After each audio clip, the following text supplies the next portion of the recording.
Hello and welcome to Kody and Korbin Have a Podcast, the show where two former roommates talk about the 2-year anniversary of KHAP and the 95th Academy Awards. As always, I'm your host, Korbin Zvokel, and joining me through the past 2 years is my co-host, Kody Webb. Kody, what's going on, man? Yeah, man. Jack to be here. I think it'll be a really fun episode. Cannot really believe it's been 2 years since we officially started KHAP. It's definitely going to be good to reminisce on it a little bit.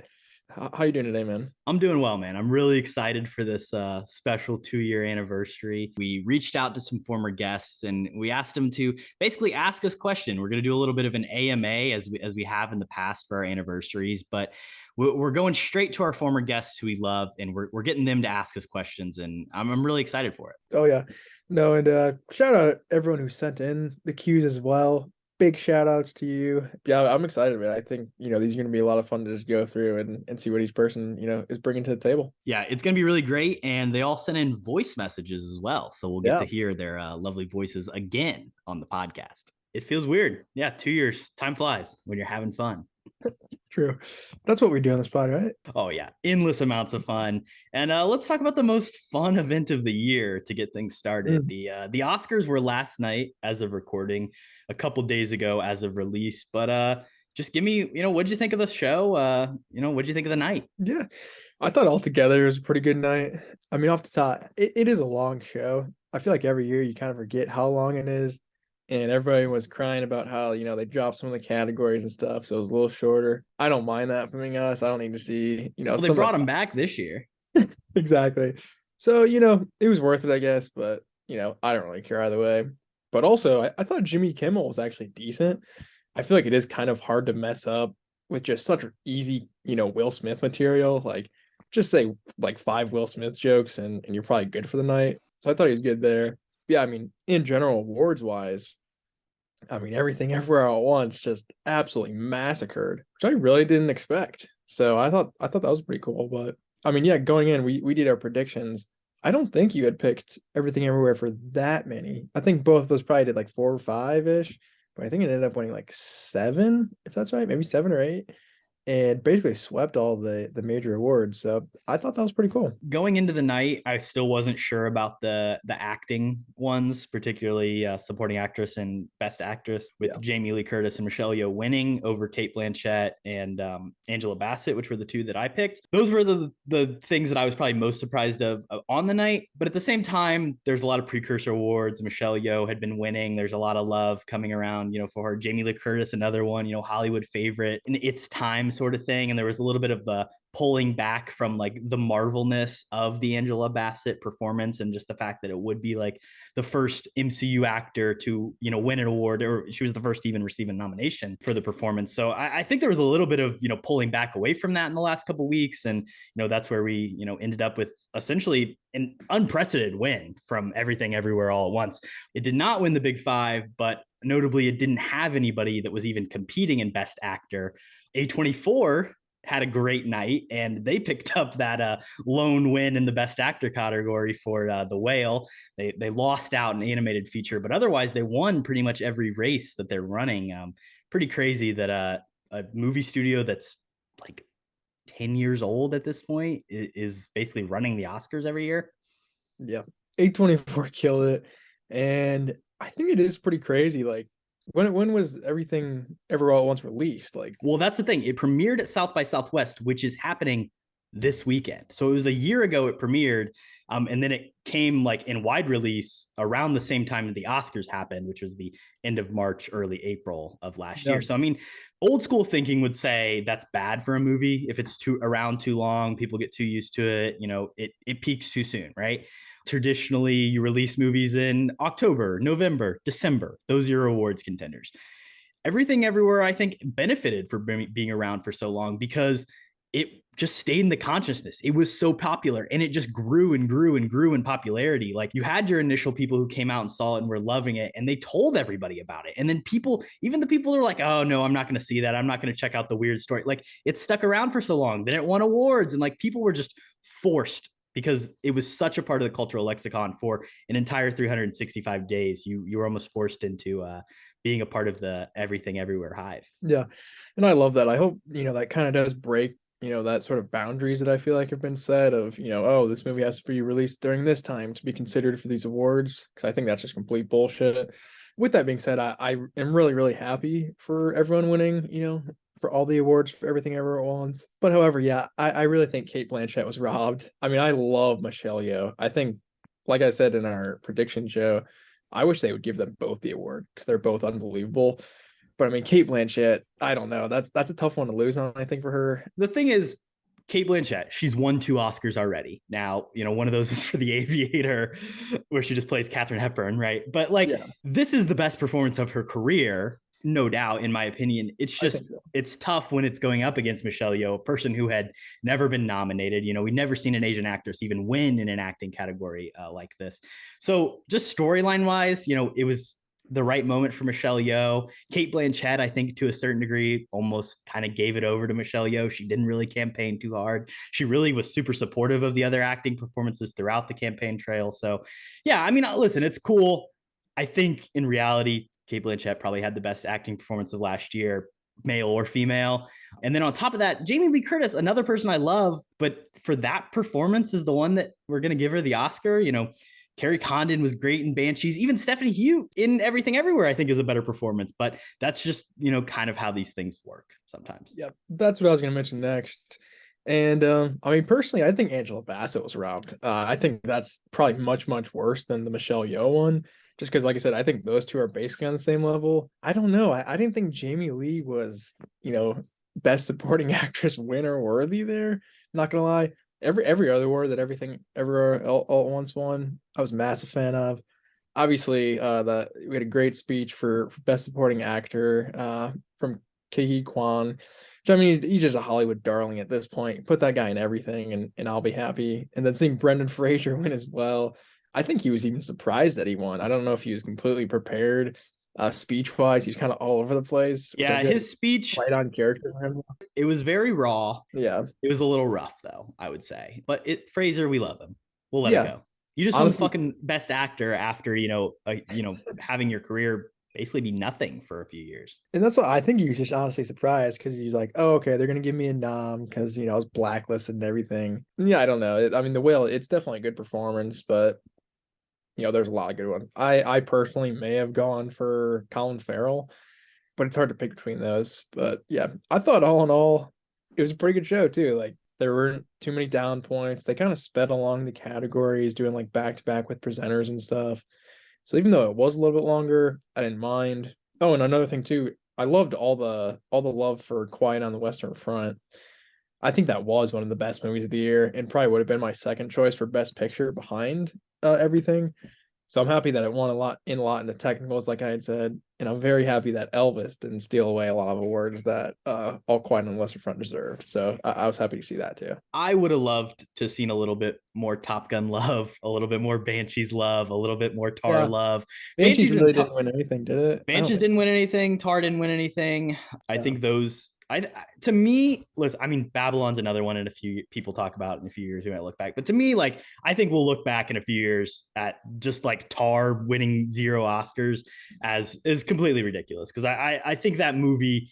Listen, I love Everything Everywhere All at Once. It was my favorite movie of the year, but I think like in terms of just like representative of this year and this time, of what like a movie can represent and be reflective of our times, I think it is the best example of that. And it's unfortunate that it just didn't get a ton of love. I think screenplay honestly should have gone to one of those two in between Tar and Banshees.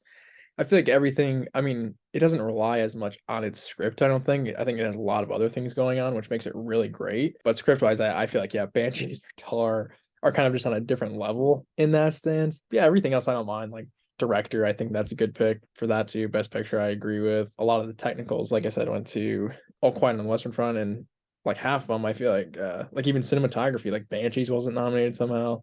So I feel like maybe the noms, they missed out on a couple, and then they kind of just got swept in every category by everything, so they didn't really have a chance to clean up on the technicals, which is tough. I think it's cool that a movie like Everything Everywhere is going to win every award, but I think it would make for a more fun Oscars if, you see multiple movies win across different categories. It not just being a singular juggernaut that sweeps everything. I think you have more fun when you get different people up there for different awards. I agree. And that's probably why Tom Cruise didn't show up and James Cameron, I guess, which was noted on by Jimmy Kimmel. But yeah, I mean, basically everybody other than, Everything Everywhere cast didn't really need to show up tonight. So, it is what it is, but I'm not too mad about it 'cause I do love that film. I will say, you like Kimmel, and when they said Kimmel was announcing the Oscars, I wasn't excited. It made sense as a choice. He's a live TV vet at this point. He's been, around the circles. He's hosted the Oscars in the past, and they needed someone who could make the show run very smoothly, handle anything that comes up in the wake of a turbulent show last year with Will Smith and everything. So Jimmy Kimmel was the smart, safe choice. I wasn't super excited about it.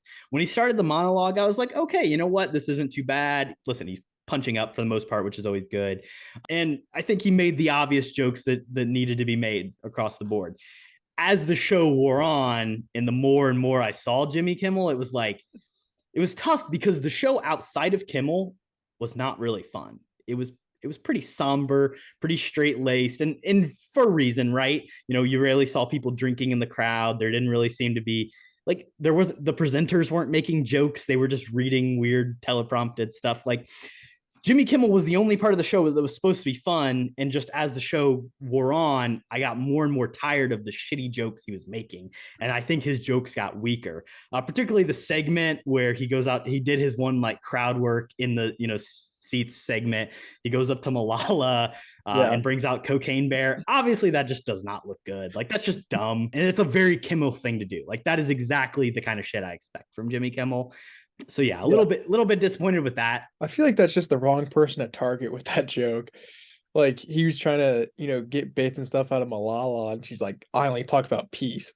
That's just not her brand to joke around about stuff. So I thought that was, and then the Cocaine Bear, I thought that was a bit of a miss for me. Even when Elizabeth Banks was presenting, I was kind of just I'm tired of this already after 30 seconds. But yeah, the monologue was decent, I thought. I did like him bringing out what's the donkey's name as well? I can't remember. Well, it was fake Jenny. It wasn't even really Jenny. It wasn't Jenny? He brought out Jenny. It looked like her, to be fair. But I like that, I guess, until I just found that out. But yeah, past that, I mean, you are kind of right. I feel like as the show went along, the jokes pretty much stopped, which is interesting. However, I did like a lot of the musical performances as well. I wanted to bring those up. I thought RRR was dope. I mean, how can you not love them? And then I thought Rihanna was sick. I mean, I feel like I would say 3 of the musical performances were good. Yeah, I mean, 2 of them were the Everything Everywhere one. I muted that one. I'm not gonna lie. So I missed probably parts of that I didn't want to hear. But I thought Rihanna was fucking. I mean, excuse my language. She was incredible. I mean, Jesus, this girl can sing, and I think that just proves, how ridiculously good she is compared to everybody else here. But well, imagine having a baby and then getting pregnant within 9 months again, going and doing the Super Bowl while you're pregnant, and then 3 weeks later going and do the Oscars. It's just insane. Yeah. Also, who won best song? Was it RRR? Yeah, it was RRR. Yes, I think that's deserved. I like that. I think Rihanna maybe deserved a little bit more. But I mean, I can't argue against RRR winning awards. So I did like to see that too. Their speech, yeah, that guy, he was singing, was super memorable as well. That's probably one of my favorite, speeches of the night. Any early hot takes, predictions about next year's Oscars? Well, I think it is time for a new host. Personally, bring a new comedian on. Give new comedians chance. Jimmy Kimmel, I think he was okay for this year just because it was a weird transition coming into last year with all the controversy. But yeah, I mean, spice it up next year. I mean, try something new. I think the ratings actually were okay this year. I feel like if they don't really change anything, it could go down a little bit. But yeah, bring somebody new in. That'd be my big thing. Ratings were up 12% from last year to 18.7 million. I mean, compared to last year's show, yeah, who's going to miss this year's? Jesus.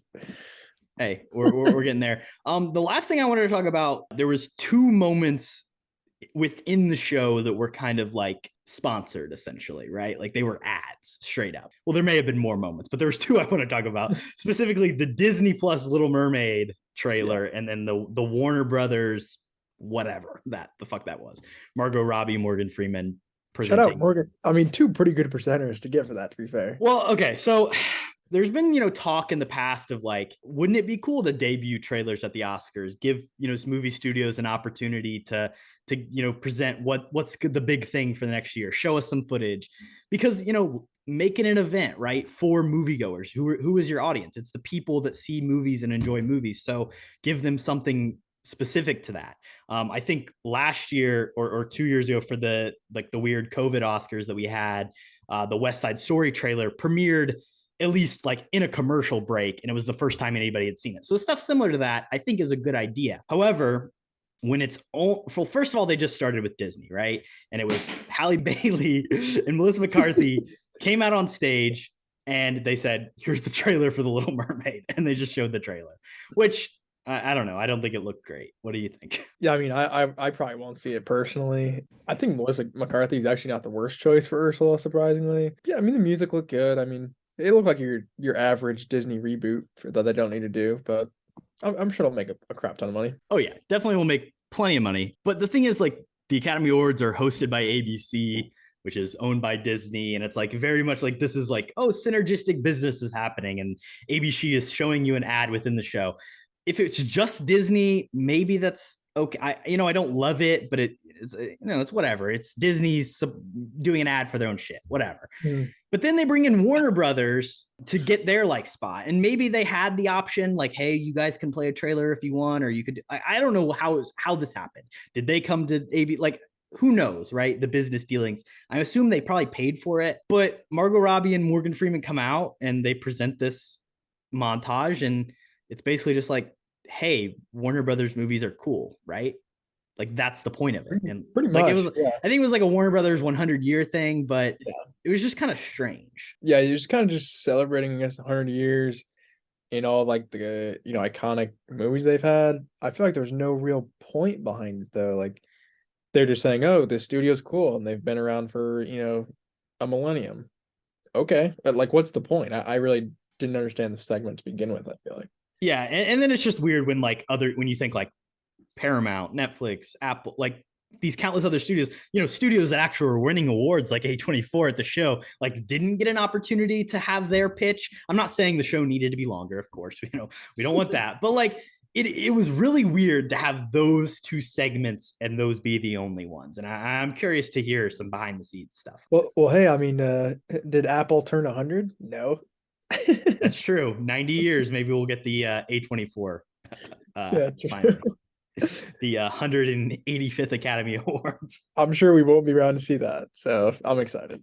I sure hope not. All right, Kody, let's get into these questions. I mean, 2 years, man. It's crazy, right? Yeah, I mean, like you said, man, time really flies. It does not feel like we've been doing this for 2 years for me for some reason. I mean, yeah, what are we on now? Like season 5? Is that right? Chee! It's impressive, 2 years down. Hopefully a few more to go. But yeah, it really is wild. It for some reason does not feel that long to me. Yeah, and thanks to everybody that's taken the time to listen to, even if this is the first episode you've ever listened to over our 2 years. We really appreciate it. And we always say, like, we do this regardless. If we had 0 listeners every week, we'd shout into the void about movies. So it's cool just to know that anybody's listening, and we appreciate you guys. Yeah, 100%. Why don't we get into our first question with actually our most recent guest, Chris McGovern. Oh, let's do it. Good evening, gentlemen. How are we doing today? Congrats on 2 years of this pod. You guys are great at what you do, and I'm happy to have been able to be a small little part of it. I got 2 questions for you tonight. The first one is going to be, if you had to pick a favorite production member when it comes to movies that's not a director, a writer, or a producer, who would it be? Let you think on that. And number 2, if you had to pick an Oscars category that does not already exist, which category would you pick, and who would some of your nominations be for this year? Thanks, guys. Another 2 years. Keep it going. Oh yeah. Thanks, Chris, for asking those 2 questions. And Chris. I mean, I just want to say off the bat, like, I feel like both of these questions, and maybe a lot of these questions that are coming up, could be episode ideas in themselves. Like we could do whole episodes. So we will try and keep our answers as concise as possible as we're doing this. Oh, but we're definitely going off on tangents too. So I mean, very true. Let's start with the first one. Favorite non, director, writer, production member. I think the obvious one when you hear this question is got to be you start thinking like composers, because I think when you go past those top three, I feel like the most well known to general population is going to be composers. You're going to know your John Williams, you're going to know your Michael Giacchino, Danny Elfman, like all those different people. I obviously have a classic one that I always say on the podcast. That's my favorite composer. Kody, who is it? I don't know, Ludwig something von Sorensen. I don't know. Ludwig Göransson, that's my guy. The Creed score, the Black Panther score, New Girl, Community, various work on Childish Gambino albums, Grammy Award-winning, Oscar Award-winning Ludwig. He's my go-to for composer. I did have a couple other that I was thinking. Cinematographer, I think probably the most celebrated of all time is Roger Deakins, and I think that's the obvious, easy choice. My favorite thing that he's probably worked on is Prisoners. Just the way that movie shot, him and Denis working together. We got to get those two back together for sure. I mean, Denis and Deakins don't really miss. Sicario visually is unbelievable. Blade Runner 2049, probably the most mofo beautiful movie I've ever seen in my life. So shout out that. And I definitely agree. I mean, that was my first thought as well. Shout out just people behind the camera in general, I would say. The biggest clip I think of that always is at La La Land, Damien Chazelle, him like tapping on the cameraman to keep switching back and forth like 10 times. Like these people, they put in the work, so that I think they deserve a shout out. But along with that, I mean, my initial thought is the writers, just because I feel like I relate to them the most, I guess, but I'm not really a writer, so I don't know why I say that. But he said not the writers. So my second one that I wanted to shout out to was the lighting crew. I think that shit is unbelievably difficult to begin with and kind of overlooked completely at the end of the process. I mean, the amount of work that kind of goes into every single shot with lighting, especially stuff like outside, it's hard to catch it at the right time of day. You got to kind of do it all yourself. It's difficult. It's very difficult. So I did want to shout out the lighting crew as well, because I don't think they get any sort of love. Yeah, shout out to all the gaffers. That's the official title of the people who work on set. They're the electricians. I would say the cool thing about that, and the reason I don't think I could ever be a cinematographer, is that like lighting is so difficult, and in lighting and cinematographers, they all work together to make it happen. And there is so much that goes into it. I think we talked in our Men in Black episode about how there's just like that scene where they're sitting on the park bench, but then you look at the behind the scenes image and it's like 15 different bounce boards and a key light and a backlight and a rim. Like there's just like so many different pieces that go into just like making a shot look normal, which is insane. So shout out to all those people. Shout out to all the gaffers. Yeah, shout out the gaffers. I didn't know the official name. But gaffers are the go-to people, I think, in a lot of shots, and they don't get any credit. So yeah, I agree. And editors often as well, so underlooked. Like they're really the people that are like going in and putting the story together, piecing it together. You got to imagine like the countless hours that these people are sifting through. They're making the decisions about what the best performances are, what the best takes are, and sometimes they're piecing together stuff when there's not a lot of good stuff to piece together.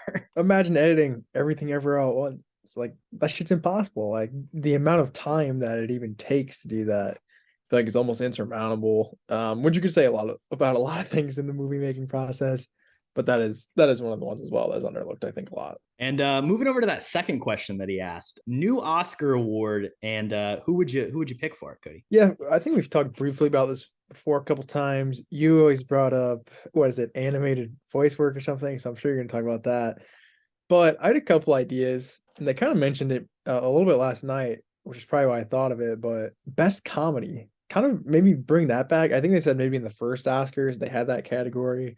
Yeah, they did more of like a Golden Globes type of thing where they like split drama and comedy into two different. I think comedies, obviously, they're never going to get any love at all at the Oscars. So just kind of throw in a weird subcategory and kind of put everything else that maybe doesn't fit in there. And then obviously it's not as, highly prestige as, best picture and stuff or best screenplay or anything like that. But it's still fun that like movies probably wouldn't, be in any other categories. Maybe we get a chance. I think that'd be cool.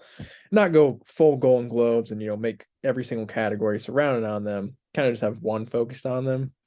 And I think probably the winner this year would have been Banshees of Inisherin, however you say that word, which again got absolutely no love, but was one of my favorite movies of the year. So I think that would have been cool to see at least. Yeah, definitely. I think that'd be an easy pick. And, you know, you don't want to like detract or like take away from the power of any single award by splitting things up too much. But I think the Oscars in general have a genre problem. I mean, the fact that Everything Everywhere All at Once as a primarily like sci-fi film won an Oscar is crazy to think about. Like very few sci-fi, horror, comedy, they never win, you know, best picture. They very rarely even get nominated. So I think having something to kind of fill in that gap would be a good idea for sure. And I mean, yeah, it is kind of weird even to think about that, because I mean, it is definitely sci-fi multiverse stuff.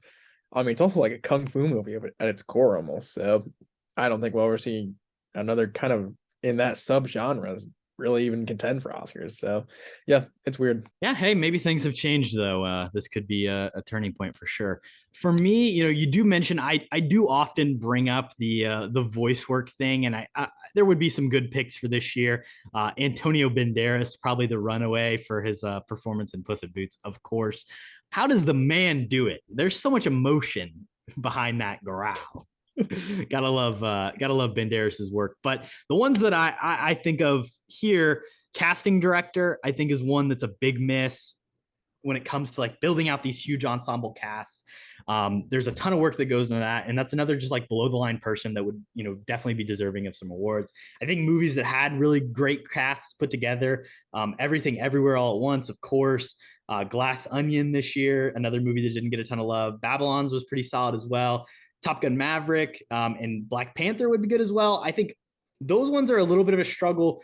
Glass Onion kind of fits it, but not as much. But what do you do with like sequels in this category? Because like, are you counting the pre-existing castings, or you're thinking more of like the people you bring in? Black Panther, I think of like the kids that were cast to play some prominent roles in that, you know, even though they're small roles, on top of, you know, Tenoch Huerta, you know, coming in and playing Namor, you know, is Dominique Thorne as well for Riri Williams.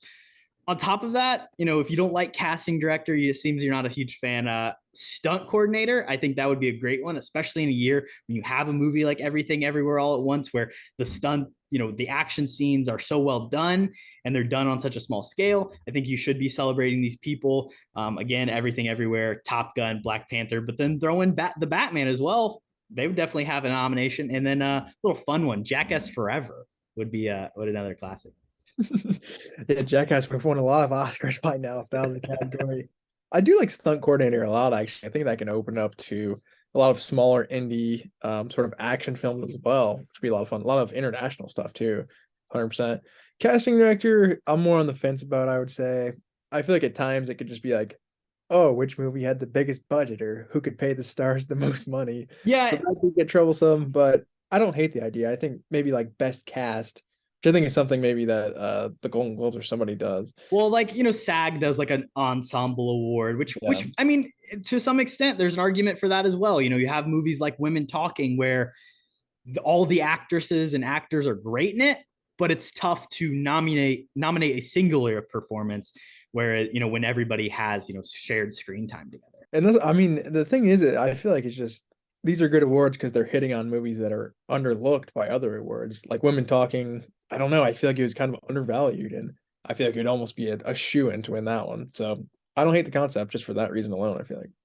Another one that I think they could add that I've heard talked about, similar to what the Grammys does with like a best new artist, doing a best new director, I think would be, you know, highlighting the people who have their big debut in the year. I think the most notable one that everyone would point to would be Charlotte Wells in After Sun. Obviously, Paul Mescal got that acting nomination, but it was the only nomination for the film. Realistically, you know, Charlotte Wells probably doesn't fit into the best director category quite yet. But as a debut feature film, it's pretty incredible. And I think you should be recognizing the people who are going to be the future of our industry. Another one, John Patton Ford with Emily the Criminal would be a good nomination. The director of Smile, like, you might be grasping at straws. There's some things I haven't seen, some international stuff. Dean Fletcher Camp of Marcel Lachelle, that was his debut feature film.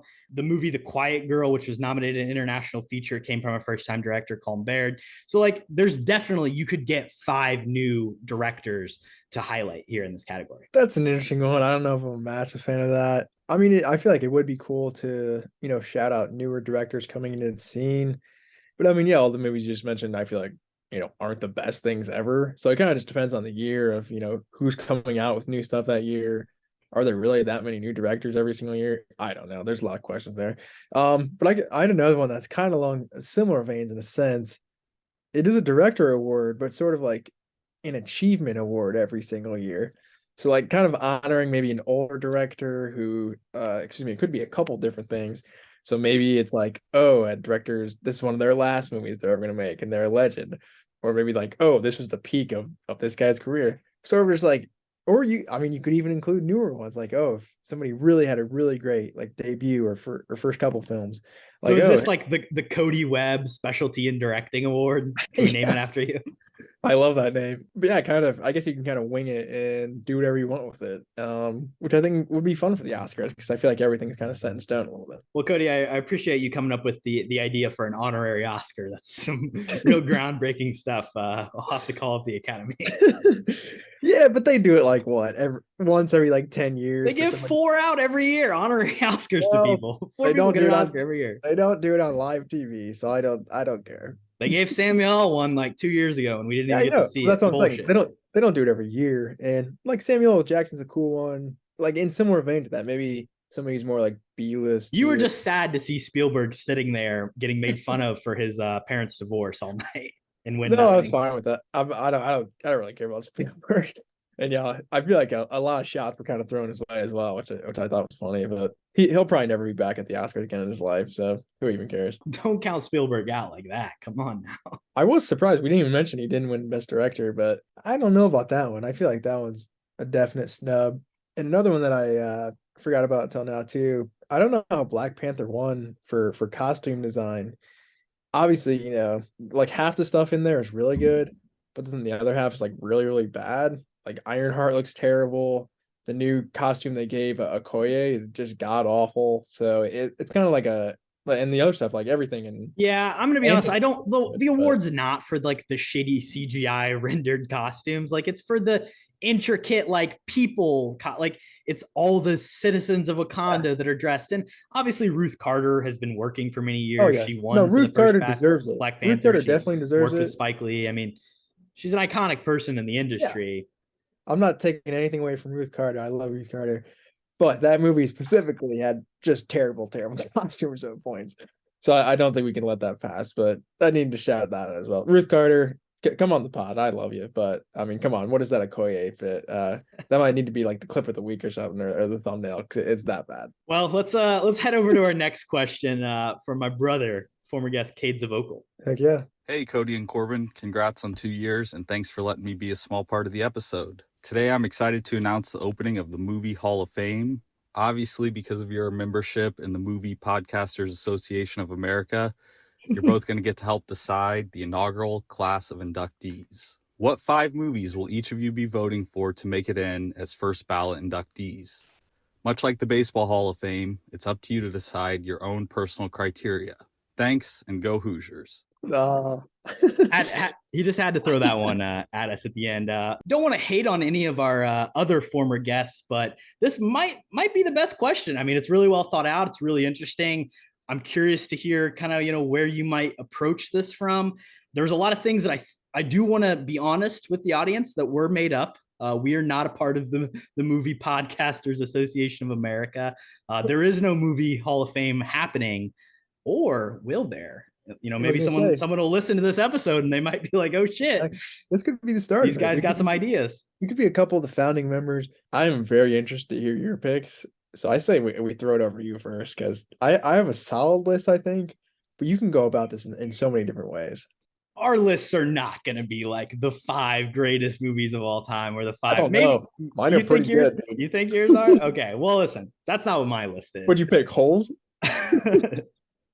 What I wanted to do, I was trying to think about this, and I wanted to pick movies that primarily came out when I was alive, because to me, it's like my Hall of Fame, right? So I went with movies that all come out post 2000, with one exception for a 1999 movie. I don't have any movies on my list that are past 2000. Well, hey, well, there we go. This we are creating an encompassing 10.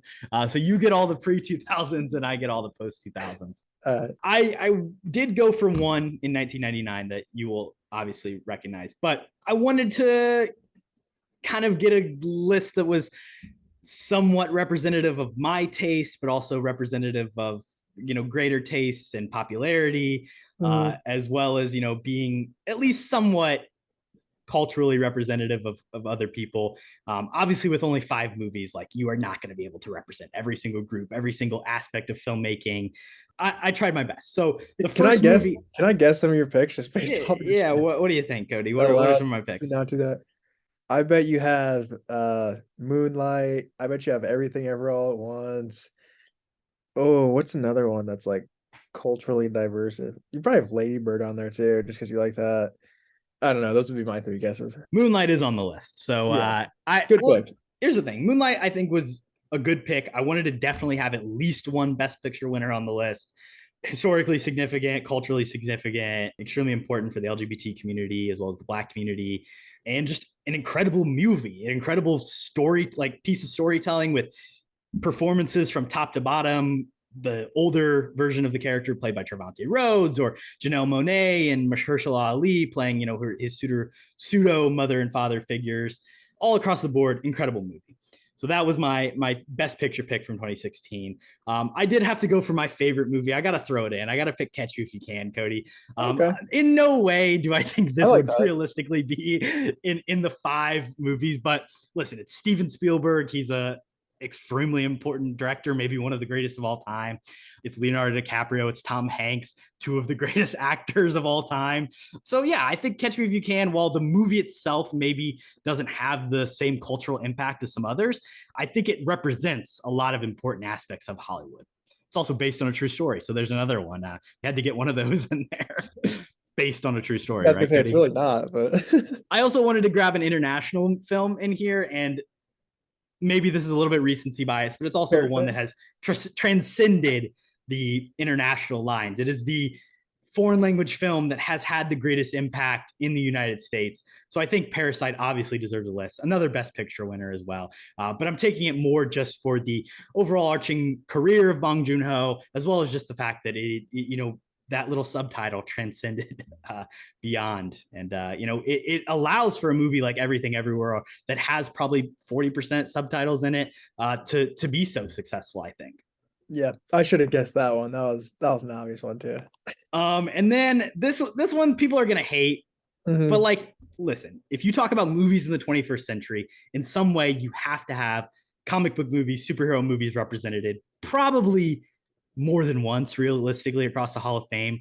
The obvious one, the one that I love the most, that I think we would both pick, is The Dark Knight. We think, it's the best one.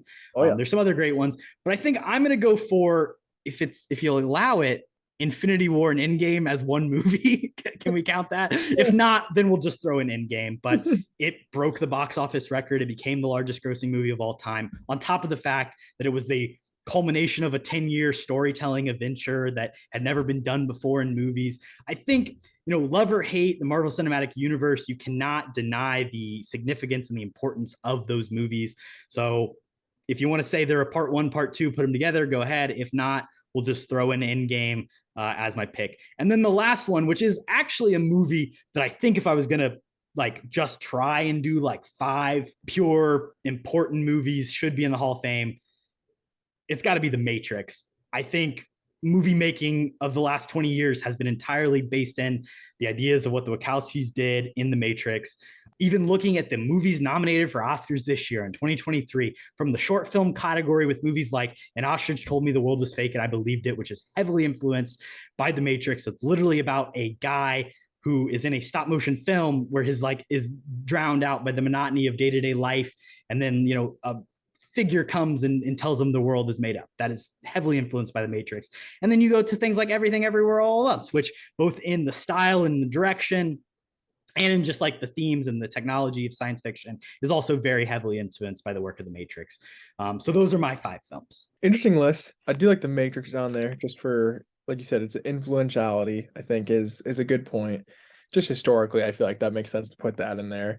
And Infinity War Endgame, I think we can definitely smush those two together. That's allowed. I probably would have preferred to see The Dark Knight personally, but that's just me. Interesting list. I think we took this in completely different ways. I think my list probably would be a more realistic of probably maybe the first five movies in the Hall of Fame. But I like your approach. You thought outside the box, so I'll give you props.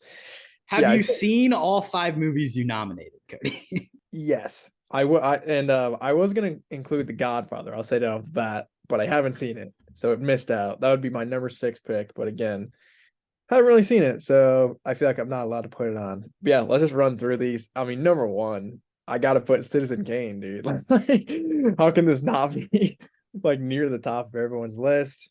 I mean, it's widely considered one of the greatest movies of all time. Obviously, Orson Welles. It got released a long time ago, so maybe lost in the weeds, but It's also boring. Yeah, of course, but it's on the list. Number 2, sort of right alongside next to that. I don't know. I think this movie is better than Citizen Kane. Casablanca. This is probably my I like favorite. that choice. Yeah, from like that era of film, like the early stages. I mean, so quotable. Just a really good story too, as well. And I mean, some of the best working actors and actresses in that era all together in one film. So there's nothing you cannot love about Casablanca. That would be my one from this list if you haven't seen it. And I feel like the majority of people likely have not, to definitely go check that one out because yeah, it's an all-time great. HBO Max. True. HBO Max got a lot of good stuff. Moving past that, not really into the modern era. I'm gonna take 2001: A Space Odyssey. I mean, again, the influence. I feel like this is sort of my Matrix pick, just because everything that came past this, I feel like is influenced a little bit from this film. Obviously, I mean, anything sci-fi, sort of in a sense, comes from this, but also just like the opening is so weird, and also the ending is crazy weird. I feel like it opened a lot of doors for people to kind of go outside the box and not just make such straightforward films, kind of be as creative as possible. And yeah, the direction, the writing, the acting, it's all off the wall, incredibly iconic as well. You could name off about 10 or 15 different just Hal quotes in itself, and we could be here all day. But yeah, love that movie. Thirdly, moving a little bit more into the modern era, and this may be where my list gets kind of controversial, I guess. I'm gonna pick 1977 Star Wars. Yeah. Just the influence, man. I mean, this movie, it was just the biggest hit of all time when it came out. It spawned probably the biggest franchise still running today.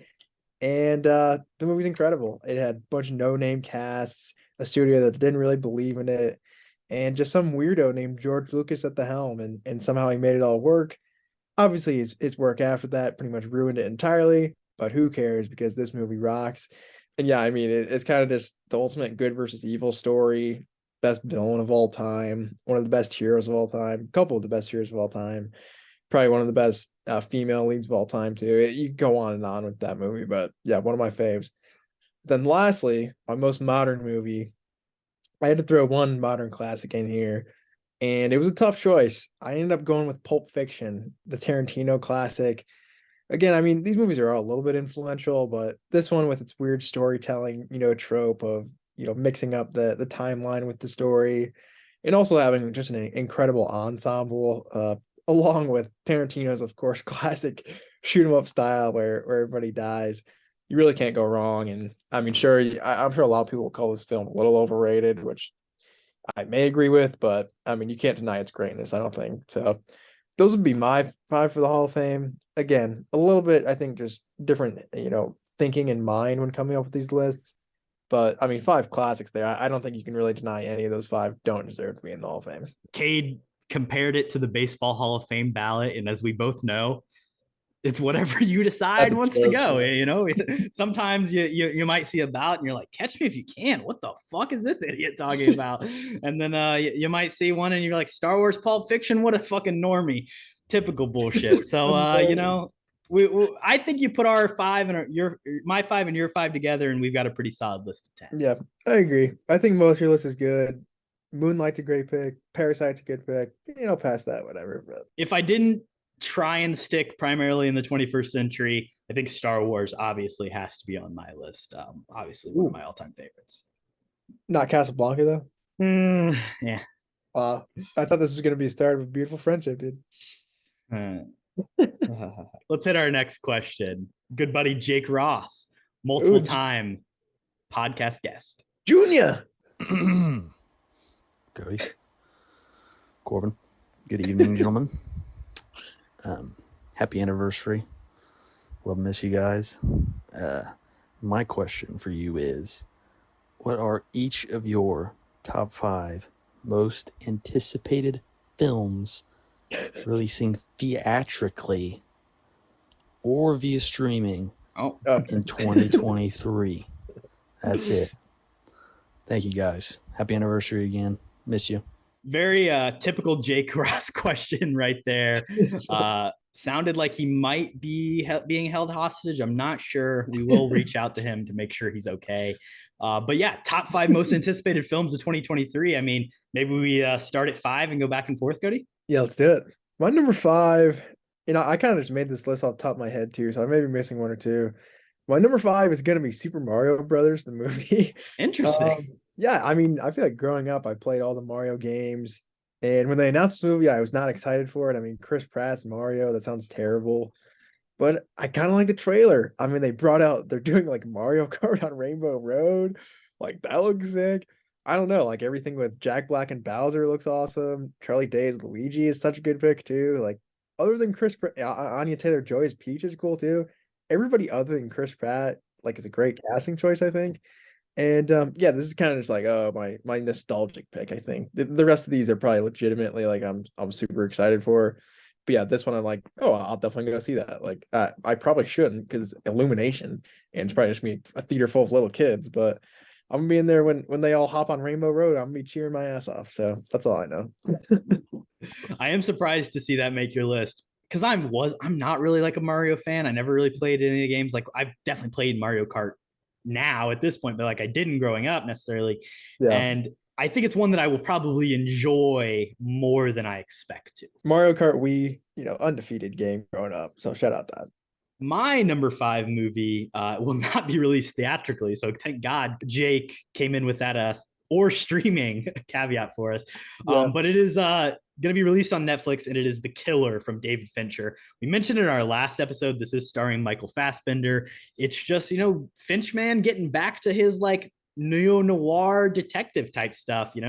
Zodiac, I think, is a fantastic movie. And I think if tonally this is similar to that, but maybe a little bit shorter, we're going to be in for a great flick come November. Yeah, that's a great pick, and definitely would have made my list. I completely forgot about it, but the Finchman back with Michael Fassbender, sign me up. That's an unbelievable pairing. So yeah, I love that. Yeah, going swiftly into my number 4, I'm gonna go with the Marvels. Obviously, I'm a comic book guy, and the first Captain Marvel I was not a massive fan of. But the Miss Marvel TV show I did enjoy a lot. And I'm kind of just interested to see what they do. I feel like that you can go kind of a lot of different directions with this film. Obviously, bringing in Monica Rambeau from WandaVision, which I was a fan of that show and her character as well.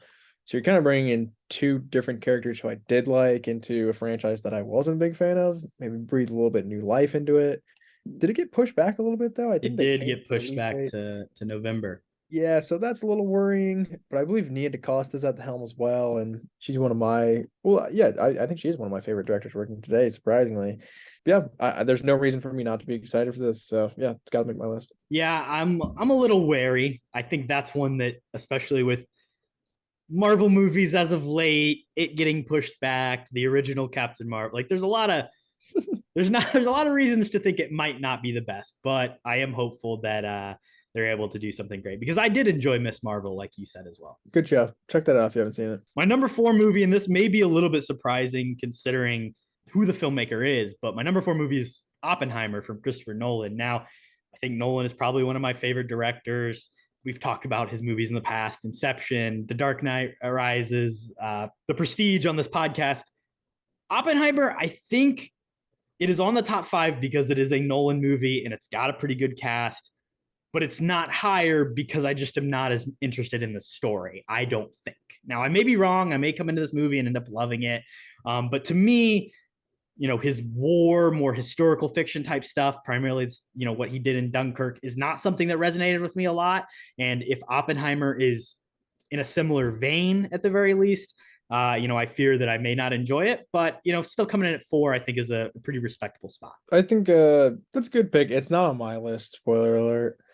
I think you're right. I mean, I just don't know really what genre this film is. If it's like a sci-fi weird thing, like I'm 100% down.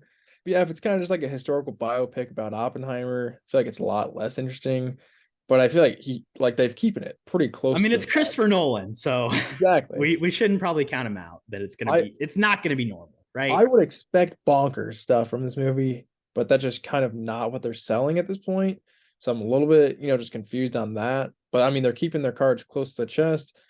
Also, the cast, I mean, it is what it is. It's just every white person in Hollywood, historical accuracy. I feel like maybe that's what he's going for. And I just don't care too much about it. An Oppenheimer biopic, if I'm being completely honest. But yeah, Cillian Murphy's great. I mean, Christopher Nolan. Emily Blunt's in it? See, I didn't even know that. Christopher Nolan, I mean, he is probably the best working director today, just resume wise. So yeah, how can you not be excited for a new summer blockbuster if it's coming out? Again, maybe another trailer comes out, but like you said, the fact that they're keeping things close to the vest almost worries me. I think of like Nolan movies and their marketing historically have had some like very interesting trailers, some just like really like hype, get you interested trailers.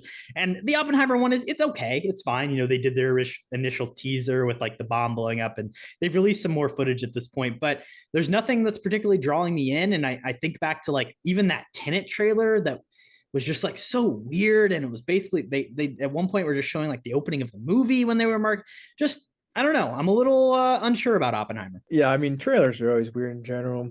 Maybe just because it was COVID times and they wanted to push people out to the theaters. I don't know. There's a lot of things you can read and everything.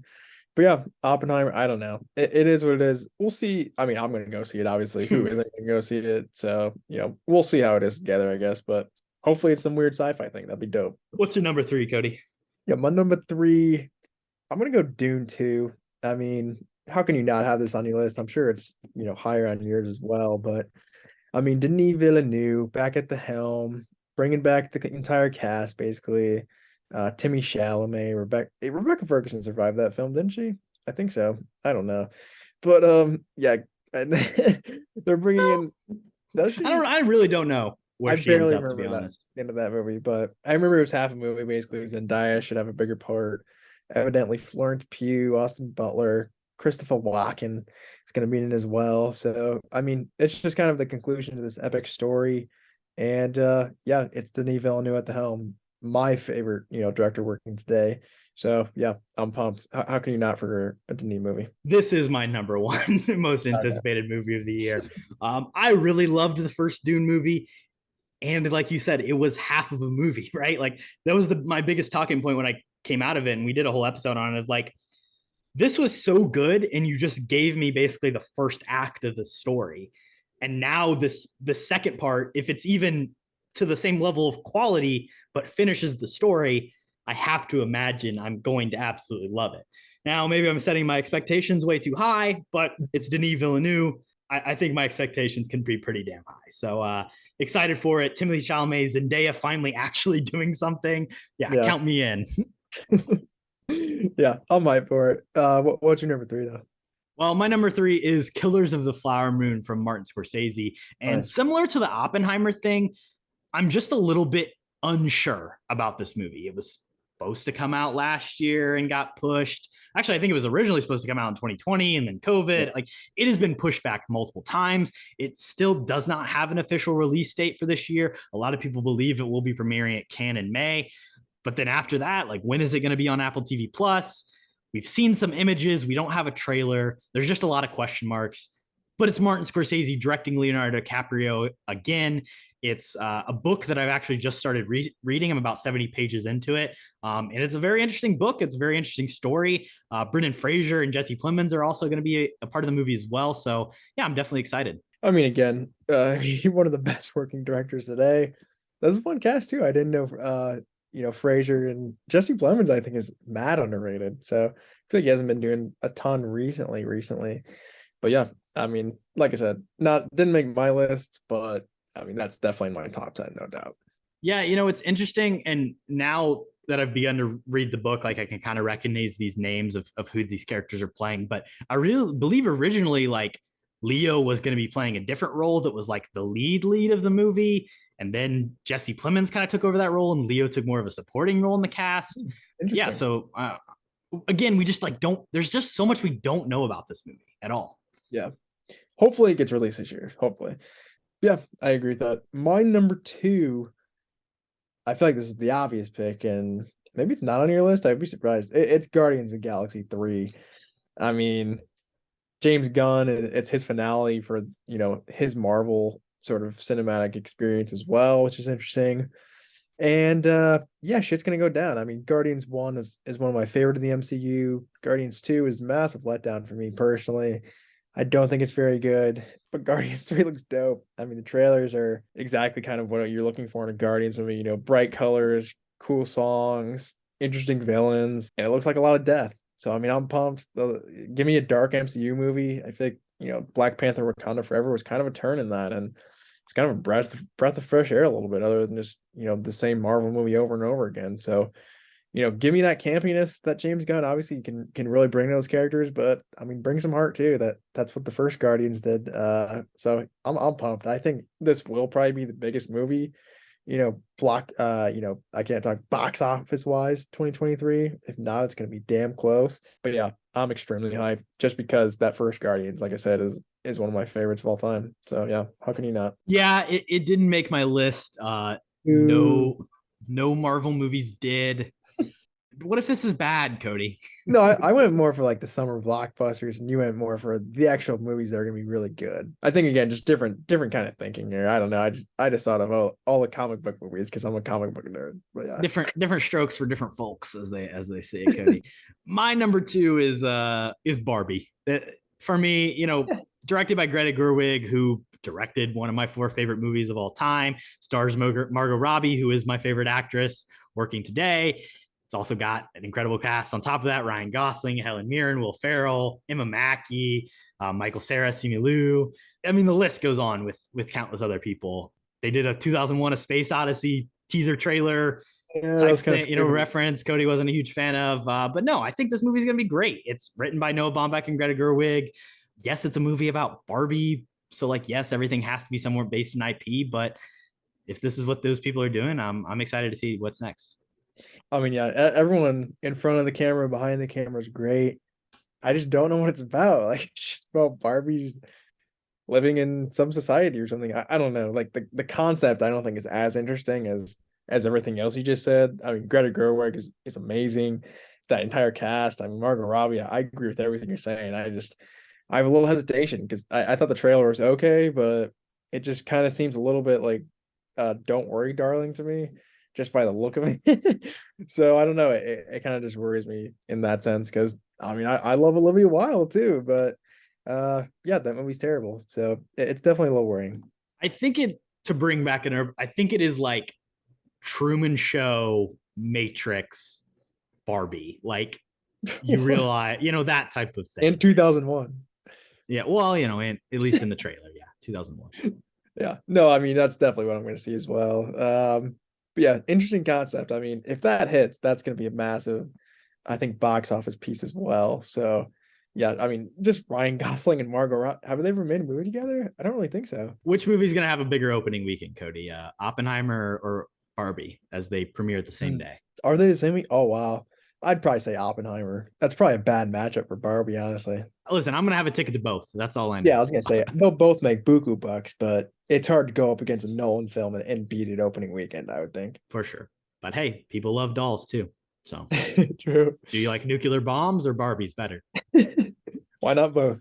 That's easy choice. What's your number 1, Kody? Yeah, my number 1, and I don't think you're gonna like it. It's for me, it's The Flash. I don't know why, man. I am unbelievably pumped for this movie. It has nothing to do with Ezra Miller. There's a lot of issues surrounding this film, but the Flash is like my favorite comic book character of all time, basically. He's never gotten a movie for some reason. How many Batman movies do we have? Like 10, 20? I don't even know. You did get 9 seasons of a CW show, Cody, so you should fucking count yourself lucky. Yeah, and the first two were okay, and the 7 after that I haven't seen because they're dog shit. But yeah, I mean, the Flash is just such a fun character. I feel like visually, finally, like we were talking about Quicksilver last week. You can finally do like visually a Flash movie that makes sense with the modern age of technology. So this is the time to do it, I think. And then bringing together the Flashpoint, story, which is, in my opinion, the best story, comic book wise in that sense as well. Super pumped. Throwing Michael Keaton coming back. I mean, that's pretty dope. The trailer looked okay. I mean, I don't know. Supergirl looks okay. It is what it is. Some of the other elements are definitely questionable. I don't know about bringing Zod back. I think Michael Shannon was good in that role, but I don't know. The cool thing about the Flashpoint story is you can kind of cameo a lot of different people.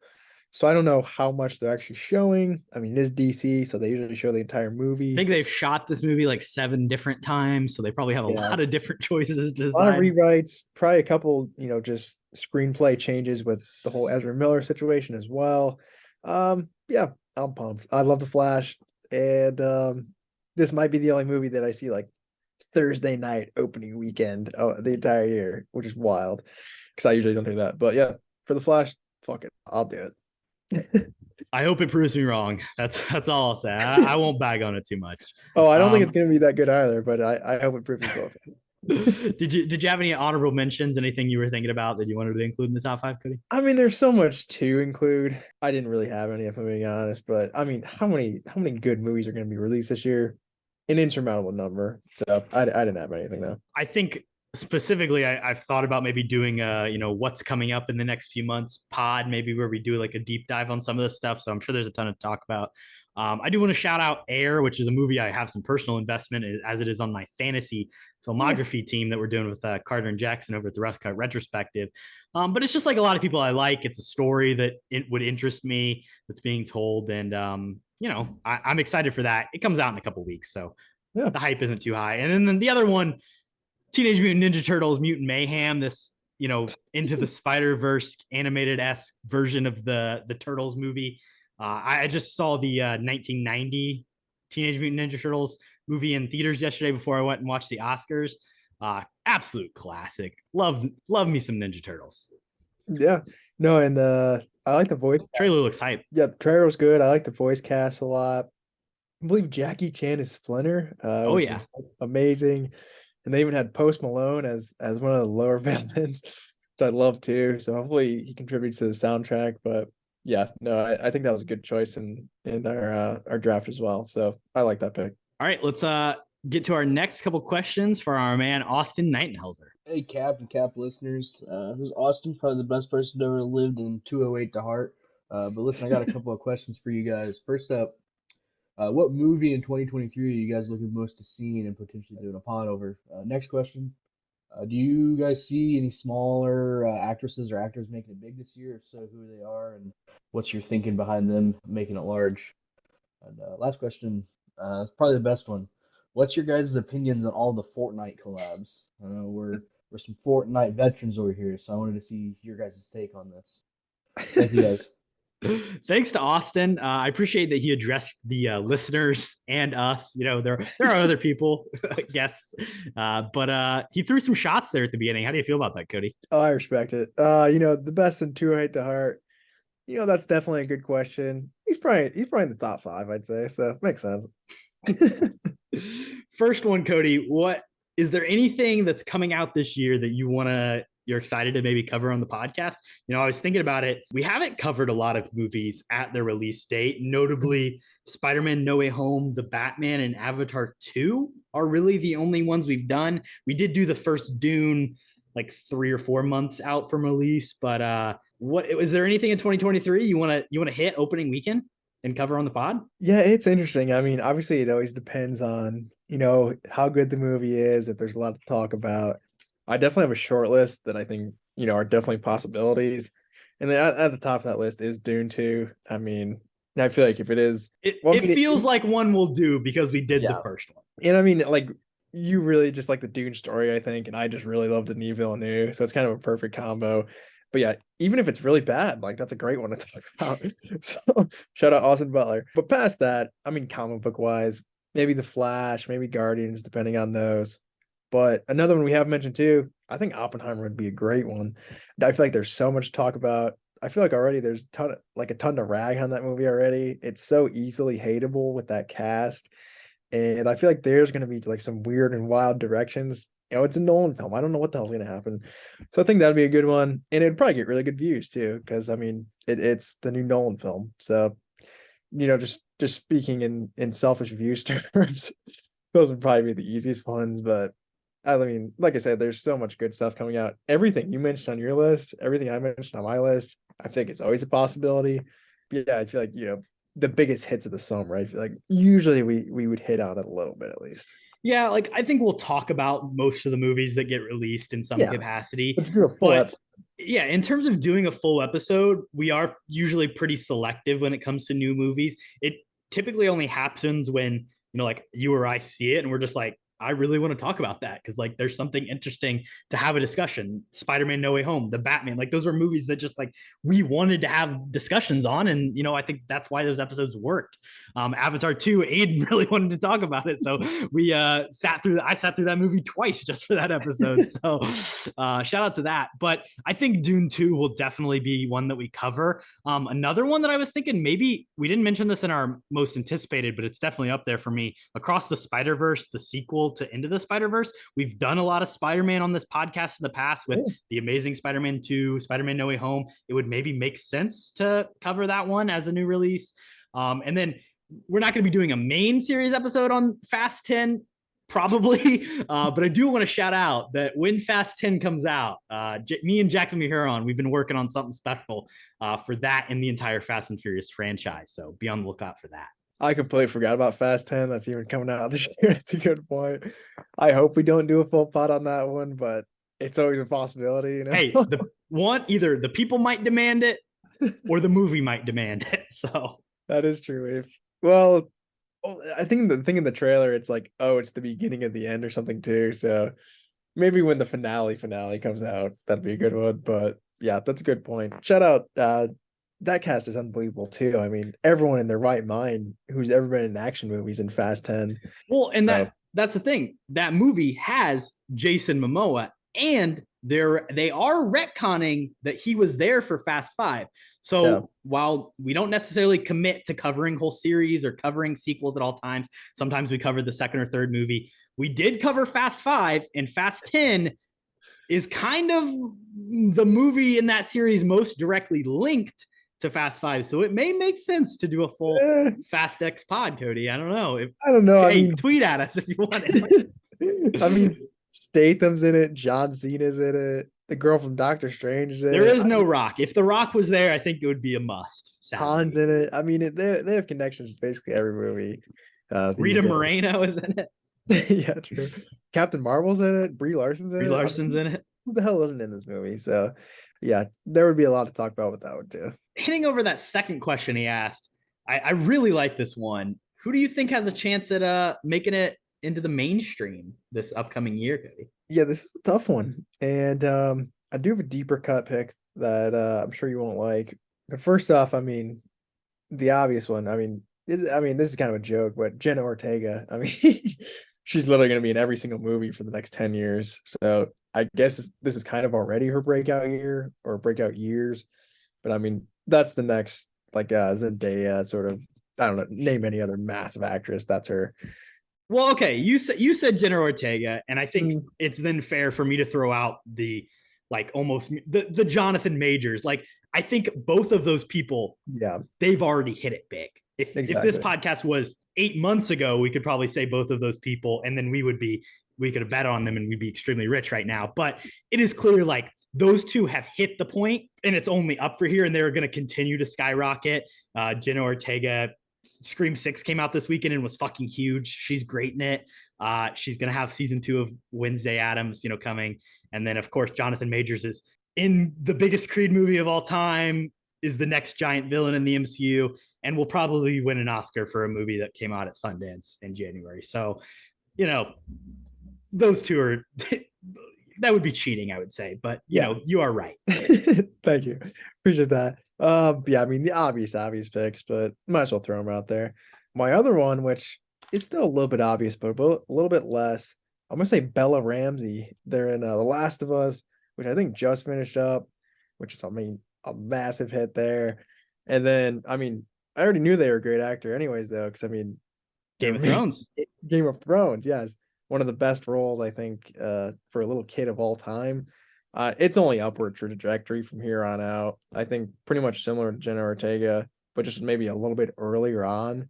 They're going to get cast in literally everything that comes out in the next 5 years. So that's another pretty obvious one, I would say. Yeah, I'm just waiting for that first tweet, the Bella Ramsey cast in X, whatever it is. I'm waiting to see what it is. You're going to see that about 10 times this year. But past that, I'll give you a deep cut here, Korbin. You ready for this? Oh, okay. Tell me who Ashley Ofterheit is. Do you know who that is? Can't say that I do. Let me see if I can see a picture of her. Oh, it's not worth it. How do you even spell it? All right, yeah. AUFDER Hyde. Oh God. I'm just gonna pop up what she's in. She's only in like one thing. Well, I just want to see her face. Yeah, I don't know who that is. That 90s show. Sick. She's one of the stars of that 90s show. She's not Leia. She's not Eric and Donna's kid. She's her friend in the series. But I think she's actually really, really good in that. And surprisingly, like a lot of those, well, not surprisingly, a lot of kids in that series are not very good.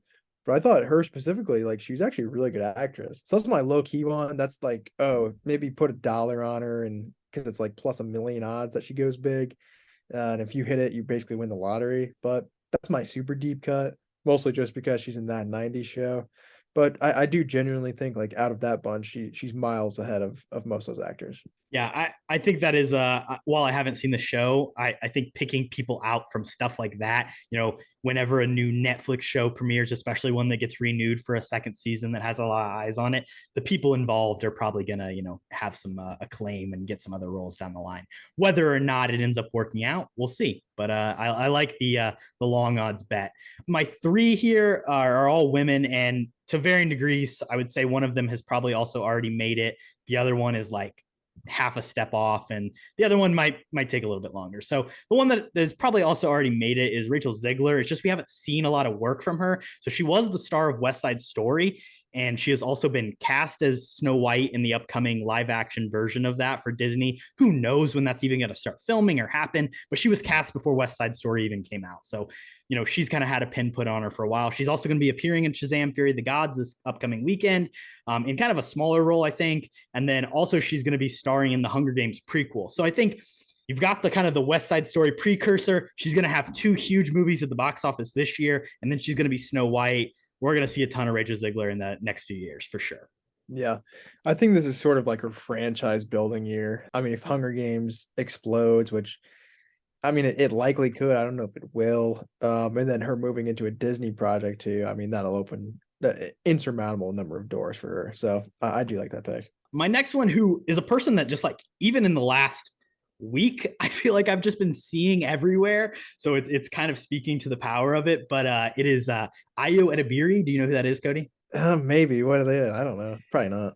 Yeah. So you would probably most notably know her from The Bear, which was that Hulu show with the guy from Shameless that came out last year. I believe they are doing a season 2 of that. So she's like basically the second lead of that, kind of comes in behind the dude from Shameless. And then on top of that, she's going to be playing April O'Neil, doing the voice of April O'Neil in the Teenage Mutant Ninja Turtles Mutant Mayhem movie, which I think is great. She just popped up in a cameo in Abbott Elementary, again, speaking to that, like, she's kind of just going around doing her thing.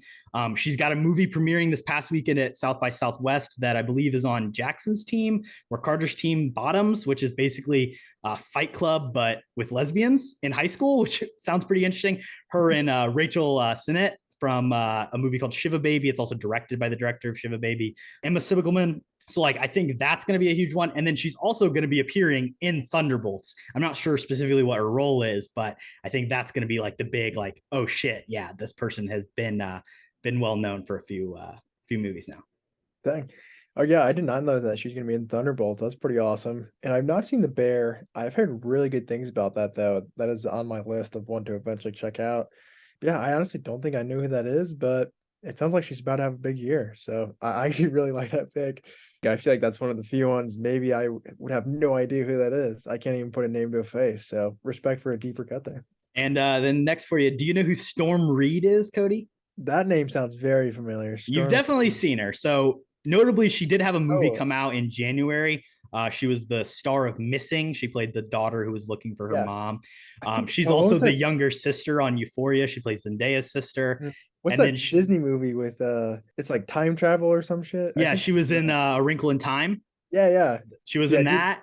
And then she's also going to be in The Nun 2, which comes out. So she's taking an entrance as maybe a Scream Queen in the Conjuring universe. So I think we're still maybe 1 or 2 parts off, but she's had a lot of good supporting roles. Again, Euphoria, all of those people in that show are getting a lot of recognition as she begins to kind of age into a more mature type role. I think we're going to see a lot more of her in the coming years as well. I actually really like that pick. Storm Reed, underrated. I do know who that is, so shout out me. But yeah, no, I can see her blowing up pretty big too. I mean, she's got a lot of stuff going on this year, so that makes sense. She was also in The Last of Us for a little bit as well. So there you go. Nice. Spoiler alert. And then the last question that Austin asked us is he just wanted our opinion on Fortnite collabs. Now, of course, this does take us back to our roots of the show, funnily enough, with our original category of what we would add to Fortnite from the movie. Kody, neither of us play Fortnite anymore. We definitely played it long past its expiration date, but we are no longer Fortnite players. But have you seen some of these latest collabs? Do you want me to read some of these skins off you? I got an article pulled up here.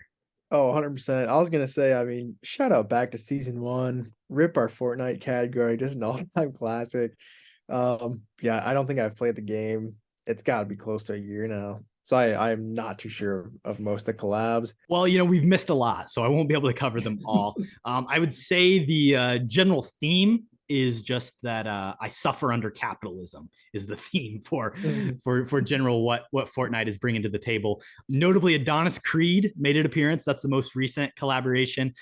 Sam Wilson as Captain America, the Kid Leroy, Giannis Antetokounmpo, Mr. Beast, Luke Skywalker, Leia Organa, Han Solo, Black Adam, The Rock, Spider-Gwen, Starfire from DC, Patrick Mahomes, Wolverine, X-23, John Cena, Naruto characters, Pac-Man, Ali-A. I'll tell you what, most of these sound all right, other than like Patrick Mahomes. And I really like the Pac-Man, actually. I would probably buy that one outright. But yeah, interesting collabs there. Like you said, I mean, basically anybody who wants a skin will get one if they're handing out. It's like Mr. Beast and some of these. Kid Leroy. Why does Kid Leroy have a skin in Fortnite? But yeah, I mean, I would probably buy the Kid Leroy skin too. I'm not gonna lie, but yeah, that's that's an interesting list. Yeah, I'm not too mad. I don't play the game anymore though. Let's move on to our next question. Let's do it. From Trevor VanOverberghe. What's up, guys? It's Trevor. Congrats on 2 years of the podcast. My question is, how do you guys sleep at night knowing that just a few minutes after saying the worst Spider-Man movie ever made was your most underrated film, you then said that the cinematic, psychological masterpiece that is The Truman Show is your most overrated? I'd like to know your guys' thoughts. Potentially a formal written apology would be nice as well. Congrats again on the podcast. You guys are doing great. Thank you, Trevor, so much for that wonderful question. Every night when I go to bed, I have a projector in my room and I just turn The Truman Show on and it puts me right to sleep. That's how I sleep at night. Shots fired. Yeah, shout out, Trev. Good question. I do have some trouble falling asleep at night. Thanks for asking. Yeah, I mean, The Truman Show, it's okay. I don't know. I think it's definitely a little overrated. I don't know. I don't think Jim Carrey's that good of an actor either. It's kind of just slapsticky. But yeah, if you really want to know, go check out our episode with Trevor, which is a really good thing. But yeah, I don't know. I think that movie's it's too beloved for my liking. I have nothing further to share. Thank you, Trevor. Would love to have you back on season 5. Yeah, and then The Amazing Spider-Man 2. I mean, you're probably right. That's up there for the worst Spider-Man movie. I would say personally, that's probably Spider-Man 3. I mean, Topher Grace as Venom. My goodness. But yeah, The Amazing Spider-Man 2 is bad. but I like Dane DeHaan. Like, I don't It's know. bad, but people underrate it. It's better than people think. I It's stand not the by worst. that. Yeah, I think it's underrated because it's not the worst. But yeah, I mean, you bring up good points with both those. So shout out, Trev. Next question comes from Jack Loub, both former guest and star of my short film, Contactless. Hey, Korbin and Kody. It's Jack Loub. Congratulations on the 2-year anniversary of your podcast. That's a huge accomplishment. As you know, Chris and I acted in your short film, Contactless. Let's say a big movie studio just bought the rights to the film in order to make a feature, and they've put you in charge of finding the talent. The only catch is you can't choose anyone who worked on the original short film. Who would you choose to star in and direct the feature adaptation, assuming that you have no budget constraints? Thanks again, guys, and I really hope you have another 2 years of success on the podcast. Thank you, Jack. Really appreciate that question. And that's a really fun one to think about as well. I'll throw it over to you. Who do you think should star in this movie? First off, shout out Jack. This probably is my favorite question of the bunch. This is tough though. I mean, in general, I would have said you to direct, Korbin. So it's kind of tough. I can't pick that. He put that stipulation in, probably smartly so. But yeah, I don't know. Sort of, I'm kind of going at this 3 ways. The studio, first off, I want to address. I would say either Blumhouse or maybe A24. And if I was going to go the Blumhouse direction, I think director-wise, I would probably pick James Wan. You were going full horror on this picture. Oh, yeah. I mean, Contactless, you can kind of go about it 2 different ways. You can go thriller or you can kind of go horror, I think. So that would kind of be my horror direction. But if I wanted to go more thriller, I was thinking A24. Yeah, obvious. I guess that's obvious, not really. But then director-wise, we talked about already, the Finchman. Give me the Finchman directing Contactless. That would be amazing. It gets a lot darker, I'd say. Well, yeah, fair. And then starring-wise, I was thinking either Ed Norton, which is an obvious pick, or Chris Evans. Give me Chris Evans, directed by David Fincher in Contactless. That sounds amazing. I need to see that immediately. Well, I wanted to go a little bit more like into like the specific characters instead of just throwing Chris Evans. I don't care about the characters. Yeah, I really do love this question. It was a lot of fun to think about, like who would I like envision to like continue on the style and like what genre I see this in. I don't really want to go as deep thriller, as deep noir or horror as you are with like Fincher or James Wan. I do want to go a little bit more fun comedy, thriller comedy type of direction. So first of all, I was thinking, funny enough, like a person would maybe make sense to do something similar to this right now would be like a Sean Levy, who we talked about in our Real Steel episode 2 goes. I think that's something he could handle really well because it is kind of like a family type comedy, but it does have a couple like action set pieces in it and some fun stuff that I think he could do. And then also like I think Edgar Wright would also be really incredible. Thinking like Baby Driver in terms of like the action and the getaway and the driving. I think that stuff would be really great. Give me Contactless by Edgar Wright. And then starring in it, I think for the Timothy role, which is played by Jack, I picture like a Lucas Hedges in that role. So, younger actor, mid-20s, that can really play the nervous, because that's the big thing. That character is supposed to be scared of the world, unsure of himself, and that's kind of the journey that he's going to go throughout the movie is how does he manage to just deliver a pizza without shitting his pants. So I think Lucas Hedges can play unconfident well. And then the character of David, which is played by Chris, needs to be a little bit more, cocky. He's seen some shit. He's been through it. So I thought, maybe like a Dylan O'Brien could do that. Or even, I recently saw O'Shea Jackson Jr. in Cocaine Bear, and I think he would bring a really fun comedic energy to the role.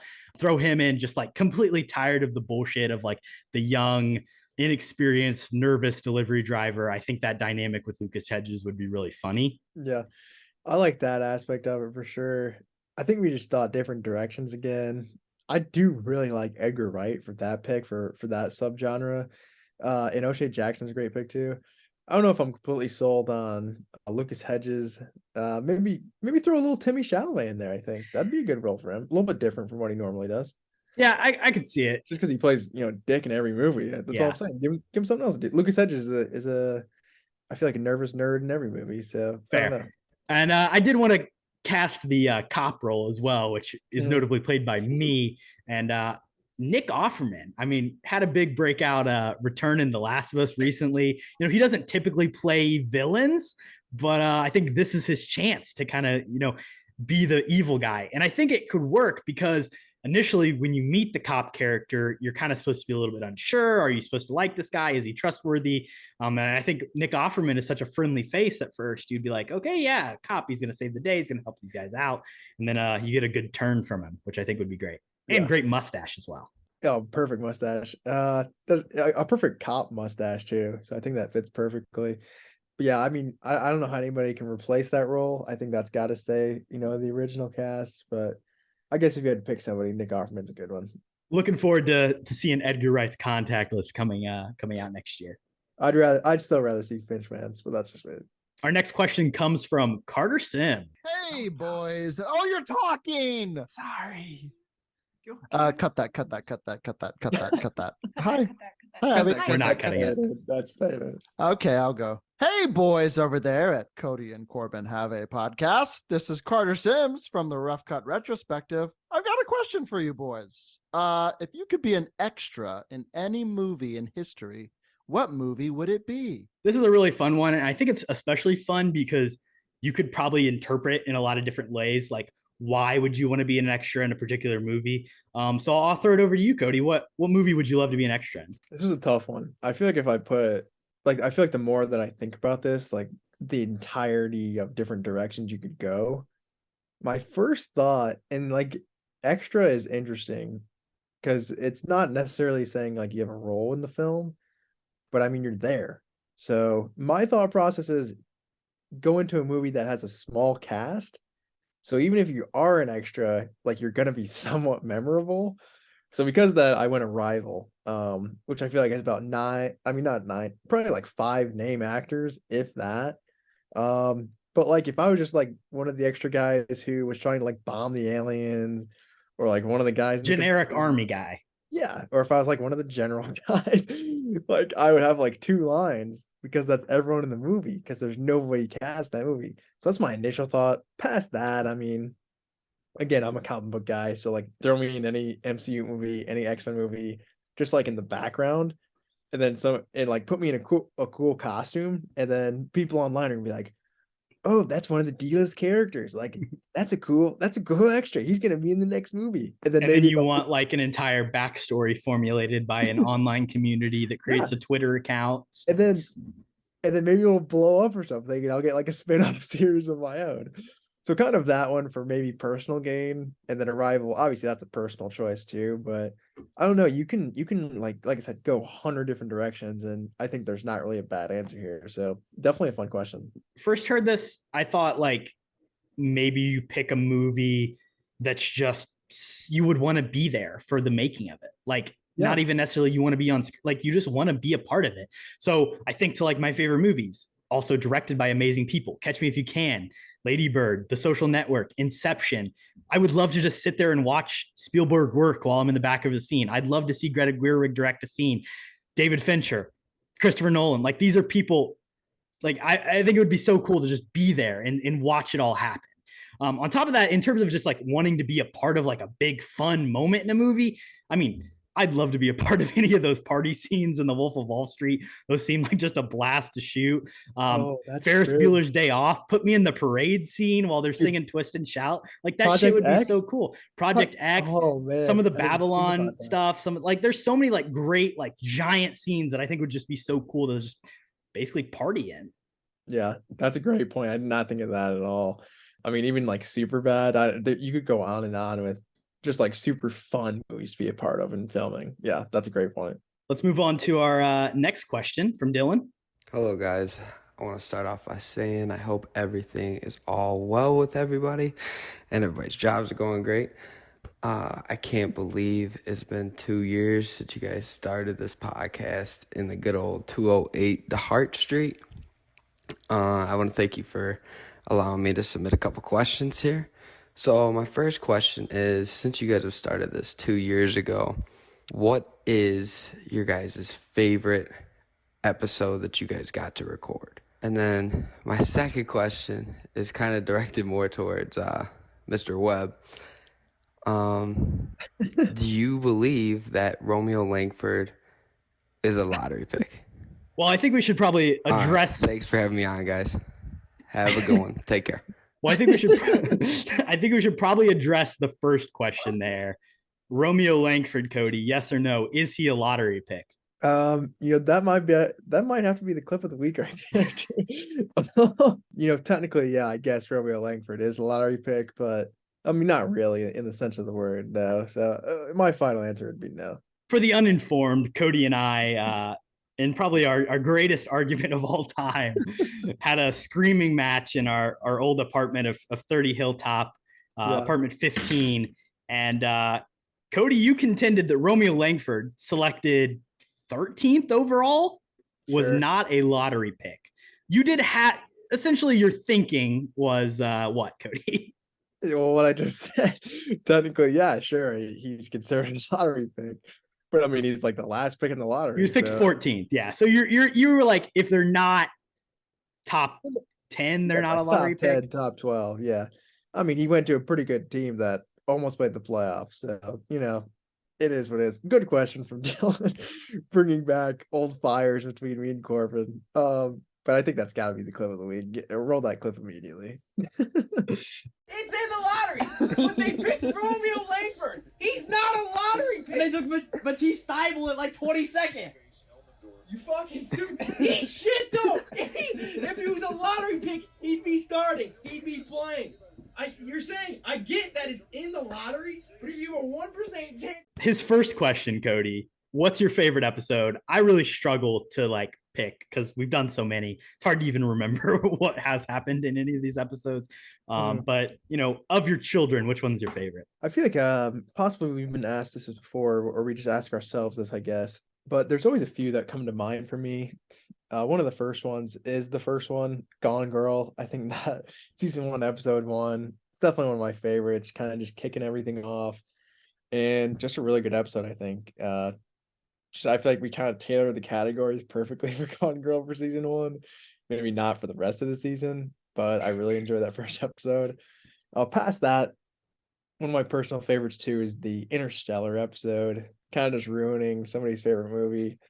Kind of just really fun. So got to shout that one out. Shout out Aiden. And then lastly, I think I've talked about this one before too, but that Annihilation episode, probably the most recent one out of those 3. I love that episode. Kind of just, we basically disagreed on what the movie was even saying. So just a really fun conversation, just trying to explain the plot in general. And yeah, just so much just wackiness in this movie to talk about. And it was our both time first time watch too. So I think that's definitely a good one to start too. If this is one of the first ones you're listening to, I'd recommend going back, and even if you haven't seen Annihilation, just go listen to that one because it's just bonkers. I think the Annihilation episode is one that I'm most proud of in terms of the actual filmic analysis that we provided and how deep we got into things, and we addressed differing perspectives and different interpretations. And yeah, I do think that is I got to give us a little bit of a pat on the back. I think we did really well on that episode, and I am definitely proud of it. In terms of ones that were just extremely fun to make, I love the Party Pod episode, the One Night One Pod that we recorded at a function at my house, essentially at the old 208 DeHart house. And that was fun because we got a lot of random people in there that have never been on any other episode. We got a lot of fun conversations, and when you add a little bit of alcohol, things loosen up a little bit, which is always great. On top of that, our 1-year anniversary where we did our 1990s movie draft is a classic. Really, any draft we've done, I got to shout out the Battle of DeHart character draft, because I think that was just such a different episode than something we had done previous. And of course, it had our asker, Dylan Schultz, on it, who I think we need to get on for a traditional episode for sure. Although we probably will have to cover a Fast and Furious movie. Yeah. So that's probably the only reason it hasn't happened yet. That could be the Fast 10 episode. There you go. There we go. And then just any top 5 or top 30. I mean, we did our favorite actors and actresses. I love that episode as well. All definitely good ones too. The DeHart draft is one of my personal favorites too. The wackiness of that one is a lot of fun too. Yeah. Yeah. And just getting my two groups of roommates that I lived with for 2 years. Like, it was a very special episode for me at the end of my college career, at the end of May Mania. Loved getting to do that one. Hashtag bring back May Mania. Stay tuned. All right, and then we'll move over to another 208 to Heart roommate of you and I, Connor VanOverberghe.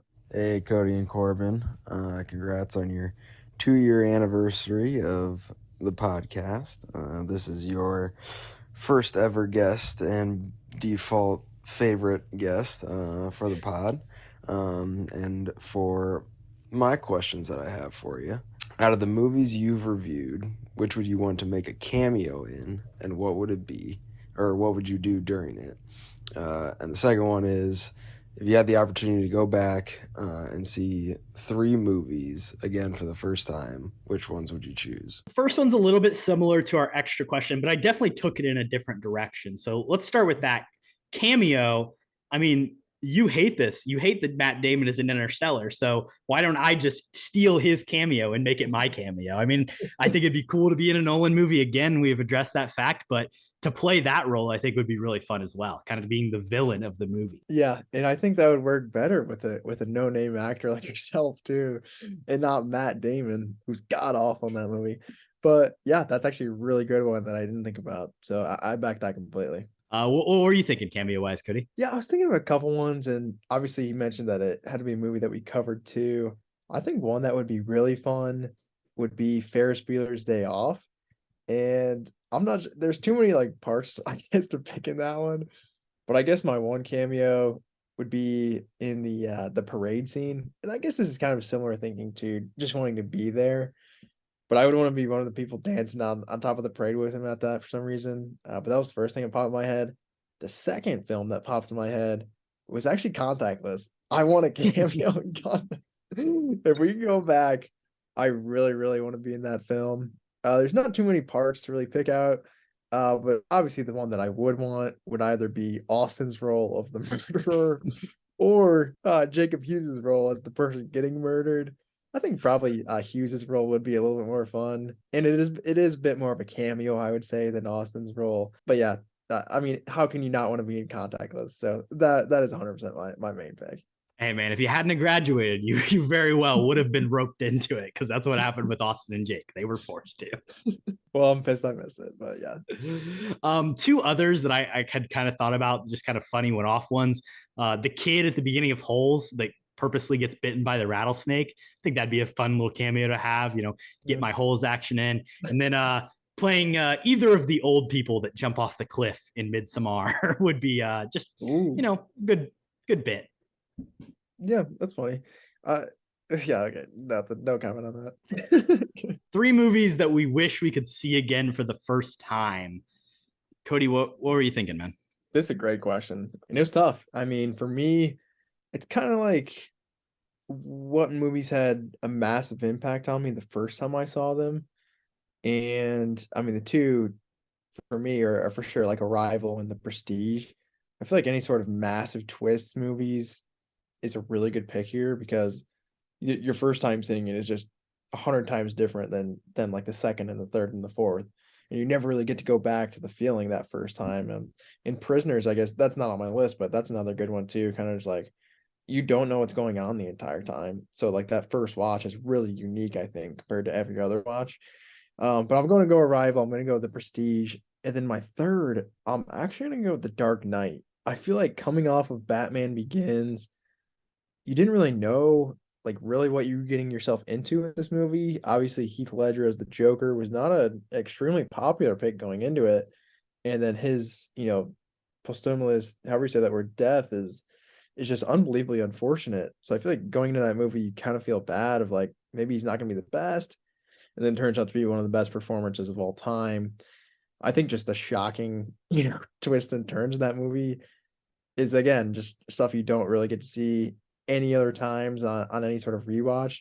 And yeah, that's got to be on my list here too. So 3 really good movies in my opinion, but it's kind of just like which one surprised me the most and which one kind of it changed how I looked at the movie the viewings after, I guess. This wasn't necessarily the question, but like getting to go back and see The Dark Knight at premiere, because like both of us were too young to have experienced that. I think Yeah. that would be really dope as well. Being in the theater opening night, that experience would be crazy. Facts. What movies do you want to see first, Camion? So the first one, I wanted to go for something that was just like a pure theatrical experience that I wanted to have again, and that is Endgame. It's probably the obvious choice. You could go Infinity War, or maybe even Spider-Man No Way Home for just like that pure like fan service, great moment in the theater. But for me, I think Endgame as a whole had the most moments, and it was like that finale. It was the building. It was like the past 10 years of my life have been so focused on experiencing, enjoying these movies, getting the chance to watch Endgame in a theater, funny enough, with Connor VanOverberghe, the asker of this question, and my girlfriend, Mina Nacke. I'd love to go back and re-experience that. We were a bit hungover, so maybe, or no, it wasn't. 2019 definitely wasn't. Maybe being in a different state of mind going into the movie would also make it a better experience instead of seeing it at 10 in the morning on a Saturday. Interesting. Blame Connor for that one. He picked out the showtime. And I also do have beef with him because he invited me and I to go see this movie, picked out the Saturday morning showtime, and then went and saw it with some chick Thursday night without us. Fucking bullshit. Fuck you, Connor. Classic. My number 2 movie is one similar to like The Prestige or Arrival, in just like wanting to experience that twist again, and that's Inception. For me, the first time you watch it, you have no fucking idea what's going on. It continuously, oh wait, this is a dream within a dream. Oh my God, that's crazy. And then of course, the beginning mirroring the end and kind of that connection. Yeah, it would be so cool to just kind of like be figuring everything out again for the first time. Usually what I do is I just wait long enough in between viewings of these types of movies to where I kind of forget a little bit, and then it can kind of sort of come back to me to replicate the experience, but it's never quite the same. And then again, a mystery movie, Knives Out, I think that one is one that is so much better with that twist, that first reveal. And it's a movie that you and I saw together, Kody. So I'd love to go back and watch Knives Out again. Wow. Means a lot. Yeah, that is another good pick. Any sort of like mystery film like that, I feel like is definitely a good one.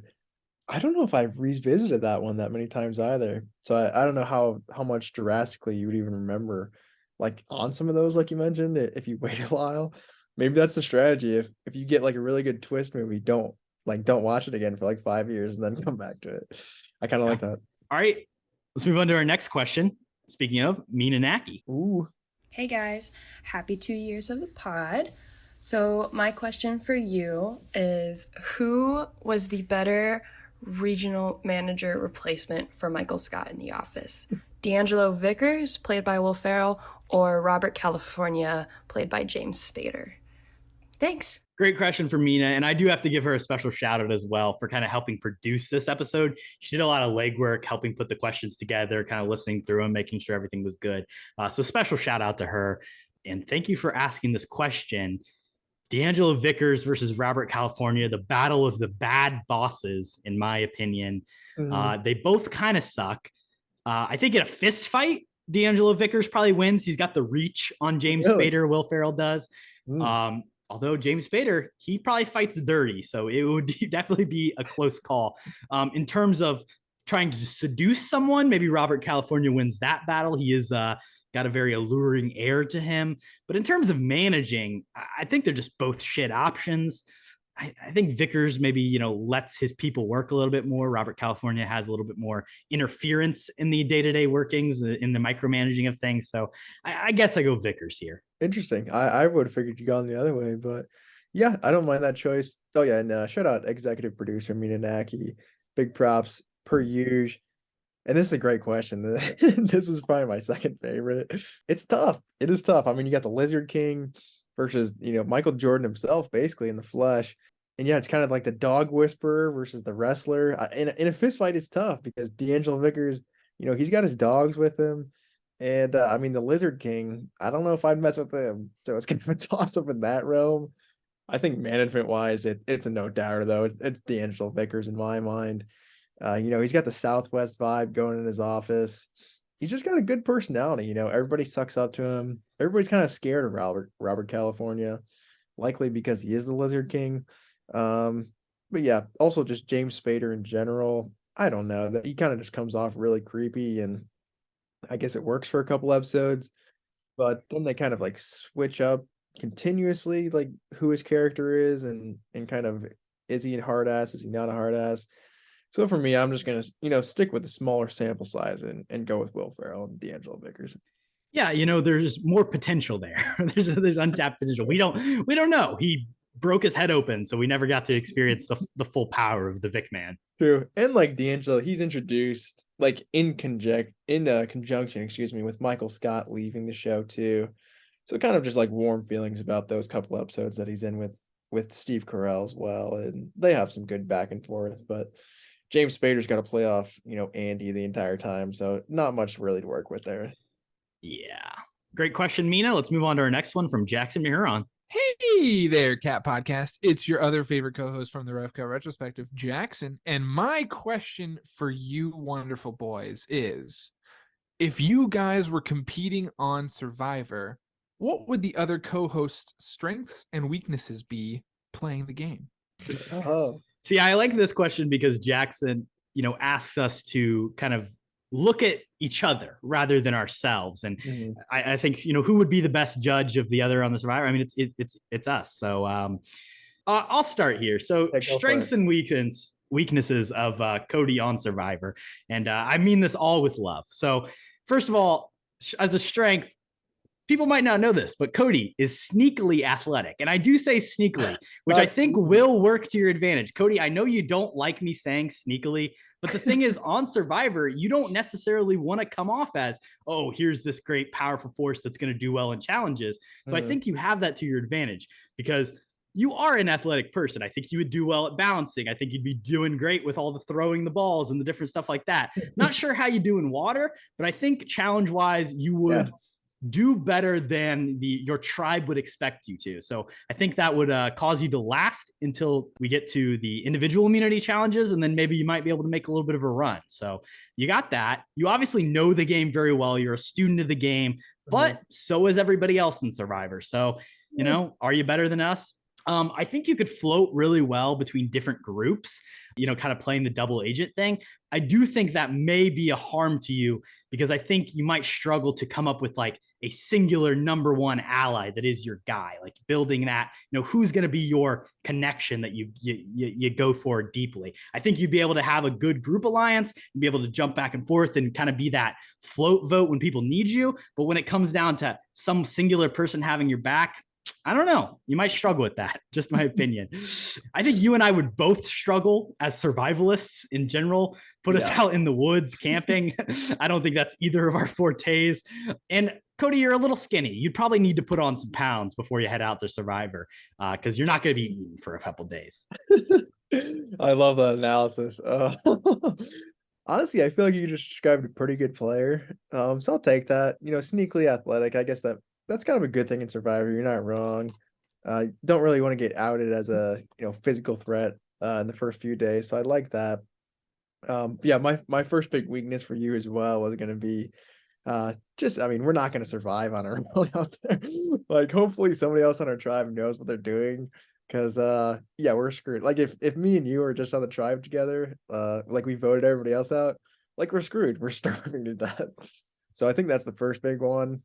But I think you do have a lot of positives to bring to the game of Survivor. I feel like in general, you're pretty socially, I don't know, they call it like a social butterfly, kind of get along with everybody. What you're kind of saying about me, where like, you don't think I would make, the strongest personal connections, but would have like a good group dynamic. I think it's almost opposite for you. I think maybe you would, focus in on be like, okay, I would get burnt, dude. I would get so burnt by an ally. You're like, oh, me and you are working together. Like, what's the plan? And maybe you don't have the best strategic gameplay. I don't know. I think you are definitely warming up to the game, obviously, a little bit more, understanding some of the more complex moves and stuff. So I think if you put yourself in this game for like a month, I think you'd adapt pretty quickly. And obviously, you said most people in Survivor are gamers. I don't know if that's true. I think they like to believe they are, but the deeper you get to, like the more sleep deprived, less food you have, like people's minds start going crazy. So I think the deeper that you would get into the game, you'd have an advantage in that sense too. Just because I do think mentally maybe you're a little bit stronger and probably a lot smarter than most of these people. But my last negative I did want to point out too, I think you would definitely give away a little bit too much information. I feel like you'd be the person if you found an idol, you like start screaming and you'd go run. Well, I don't know about that, but I don't think I'm a great liar. I think if somebody point blank starts asking me some questions, I probably would struggle with that. That's the thing. I think, especially with like your close allies, you probably wouldn't be able to hold too much information from them, which is an important part of the game. But yeah, lying as well. Like speaking at tribal too, kind of giving a non-answer and being like, you don't want to give who you're voting for a little bit. I think maybe you'd struggle with that. But there's kind of just like a lot of nuances that like everybody would be bad at to begin with. But I think you'd be a pretty good Survivor player. I think especially us combined, I think it would be a lethal duo. Well, that's what I was thinking. Kody, if we came as a team, now that if they do like I don't know, podcasters versus people with real hopes and dreams. It's like techies versus woodsmen or something. We could get on that season. There we go. Two podcasters from Indiana take on the great outdoors. Oh, we'd kill them. Yeah, that sounds fucking awful. Hey, give it 10 more seasons. They'll probably do it. Honestly, I think as soon as I started not getting food, I would just be such an asshole. Like I get pretty hangry and I would struggle to like be nice to people, especially because like every season there's always an annoying fucker. Maybe I'd be the annoying fucker, but there's always somebody that's annoying and like to deal with their shit and not blow up on them as we have with each other in the past would be difficult having not eaten. Yeah, I think I would probably be the annoying one in that situation too. Like, I feel like I would just get under people's nerves. And yeah, I mean, like when everybody's on no food, like I feel like everybody's just on like pins and needles almost. Like if you say one bad thing, like there's gonna be a massive argument. So yeah, that's the beauty of the show, though. So much drama. All right, let's move on to our next question. Hey, it's Abbi Feiner, and my question is, what theater experience do you guys wish you could have had with one another? Great question from Abby. Obviously came on our Conjuring episode to talk horror with us. Another great episode that we did. Yeah. Theater experience that I wish we had together. I kind of wanted to hit. We actually haven't seen that many movies in theaters together. The only ones that I could think of off the top of my head were Tenet, 1917, Everything Everywhere All at Once, and Knives Out. And you always contend that you don't even remember seeing 1917 with me. So really to you, maybe it's just 3 of those 4. But I don't think I missed any. No, I think that's right. I can't think of any others. Yeah, I do remember seeing 1917 with you. I think that was a past pod. I said that.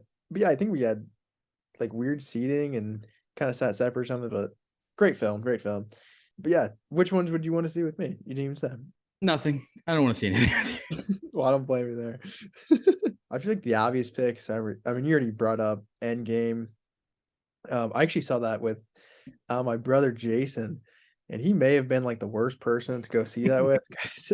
I don't think he really knew. I think he knew like the gist of Marvel movies. I don't even know. I don't think he knew like half the characters. So that was kind of a fun experience, but not really at the same time. And then the other obvious one is Spider-Man No Way Home. I think that would have been a super fun one just because, I mean, it's obvious. I mean, seeing the Spider-Mans all together is just wild. But my low-key one that I wish we would have saw in theaters, and it's kind of cheating because we did watch it, but it wasn't in theater, and it's Mad Max Fury Road. I mean, that movie is just insane from start to finish. And I feel like seeing it on the big screen, it would have made the experience a little bit better. Just because it's more of a visuals, movie then, and not so much of we're focused on what is going on in the story. Yeah, I hope that maybe in a theater we would have understood it more, but we were fucking lost, man. I mean, that movie, it makes no sense really, but like the action is off the charts. So I think that would have been a fun one to retcon us from instead of in our apartment and watch that on the big screen. I think that would have been fun. Well, you mentioned one that we did in Hilltop. I think we watched Snowpiercer together, and I think that would be another great one. A movie that I love a lot. Would have been so cool to go see that in theaters, especially like at the time, it's like, oh, Chris Evans, like, he's been Captain America. What's he doing? Oh, wow. Like I think that would be a really surprising performance to go check out. I think, last year, when I was still in West Lafayette, like I went and saw a lot of movies, and there's a lot of movies that I saw with Jake and Austin. I loved going to see them. Batman, Venom, Let There Be Carnage, stuff like that. It would have been great for you to be there along with us as well. The post Venom, Let There Be Carnage debrief where we talk about how shit both Venom and Venom Let There Be Carnage are. That would have been some all-time stuff. I think Barbarian, a movie that I went to go see with Mina, which I don't want to remove Mina from the, just for the record, I'd still want Mina to come, but I think you being there along with me, because I think that's just like such a great experience movie. Like being there in the moment as it's happening. I'm sure you wish you could have seen it in a theater. That moment when it makes the shift about a third into it. I would love to relive it as well, but it'd be a great one to see with you. That's a great pick. Yeah. I do wish I saw that one in theaters too. One of my favorites from last year for sure. And then a second underrated thing I want to say, going to the movies by yourself. That's where it's at. Really? Oh yeah. I do that all the time. Yeah, I do that sometimes. That's my recommendation. Because here's the thing about a movie. You don't talk during it. You watch it. So it doesn't really matter if you're with anybody. One of my favorite things is an empty movie theater by myself. That's completely underrated, I think. Oh, Nobody talks about that. Love that. Well, it's time for our final question. Saved the best for last. Colton Boren coming in hot. Our last question. Let's hear it. Hey guys, how's it going? Just wanted to send this out. I know it's kind of just a little bit too late, so hopefully I got it to you guys in the nick of time. But yeah, no, you had me on season 2 a while back ago, which it seems like it's forever ago, but I guess it was only like a year and a half. But I don't remember what part, but maybe it was like midway through season 2. But yeah, had a blast, and hopefully I can do that again with you guys. I know me and Kody have talked about it a few times here, but yeah. So secondly, you asked for. I love Colton, but we got to clown him a little bit here, Kody. How much time do you think is left in this video? I'd say at least another minute and a half. Let's keep listening. Q&A. So I know that some of these questions might have already been asked, so I just kind of want to give you guys a variety and just to pick and choose from. So I guess for my first question is, what has been the most gratifying part of this whole entire experience so far? I know you guys, like you said, 2 years. I mean, that's a long time. You've watched countless hours of movies, countless hours of editing for you, Kody, or not Kody, Korbin. So I'm just kind of wanted to see, what has been the best part. So my last question, this one might get you guys in trouble just a little bit with some of your special guests so far, but just which one has been your favorite, your favorite special guest? I know you guys have had a couple with, some return guests. So yeah, just wanted to see which episode was your favorite one with your special guest. So, all right, that's it for me. Hopefully you guys, used one of these questions. So, all right, bye. Oh, that's all staying in. What was that? I mean, I'm gonna cut that down. That's a little like tough. A third of the episode right there. Colton, we love you. That was like a 2-minute and 40-second video. You listeners did not hear all of it.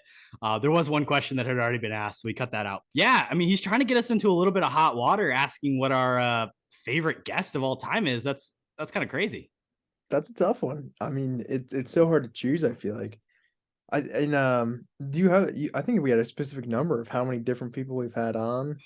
Do you remember just like ballpark where was that? I mean, it was ridiculously high. I think it was like, yeah, it feels like we haven't even had that many people on.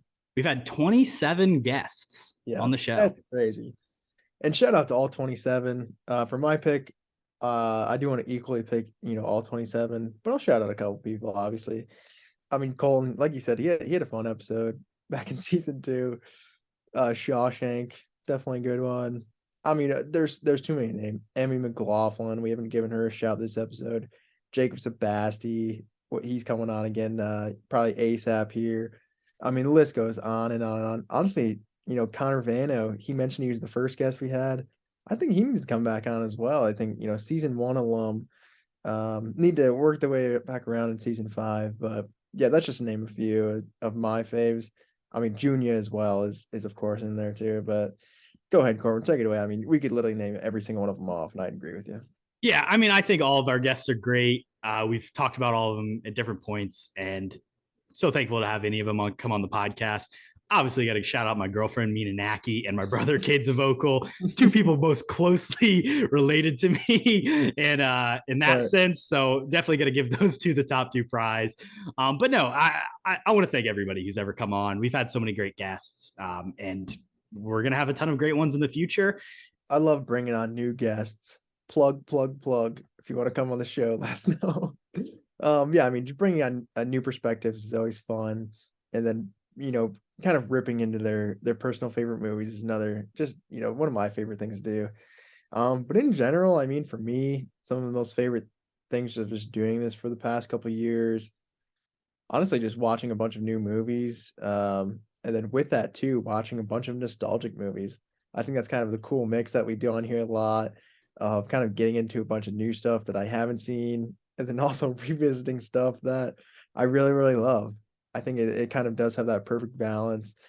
But yeah, I mean, this pod in general, like I said, it's just a ridiculous amount of fun. Every single week, it's something new. I love the new concepts. I love breaking down just general movies altogether. I feel like I could go on and on here, but yeah, there's tons of stuff, but it really is just kind of going through one by one and breaking all this crap down with you, which I don't know. Still after 2 years, still has value. So yeah, there's a lot, but that's the general gist, I would say. I think having guests on, like, those are always some of my favorite episodes. I love doing solo episodes like these ones, but like getting to bring in a new perspective, like you said, getting to hear a story about why somebody loves a movie or why it's their favorite, like that's the reason I wanted to kind of do this podcast in the first place, was to connect with different people over movies, to talk to our different friends, and to kind of grow and become closer with them.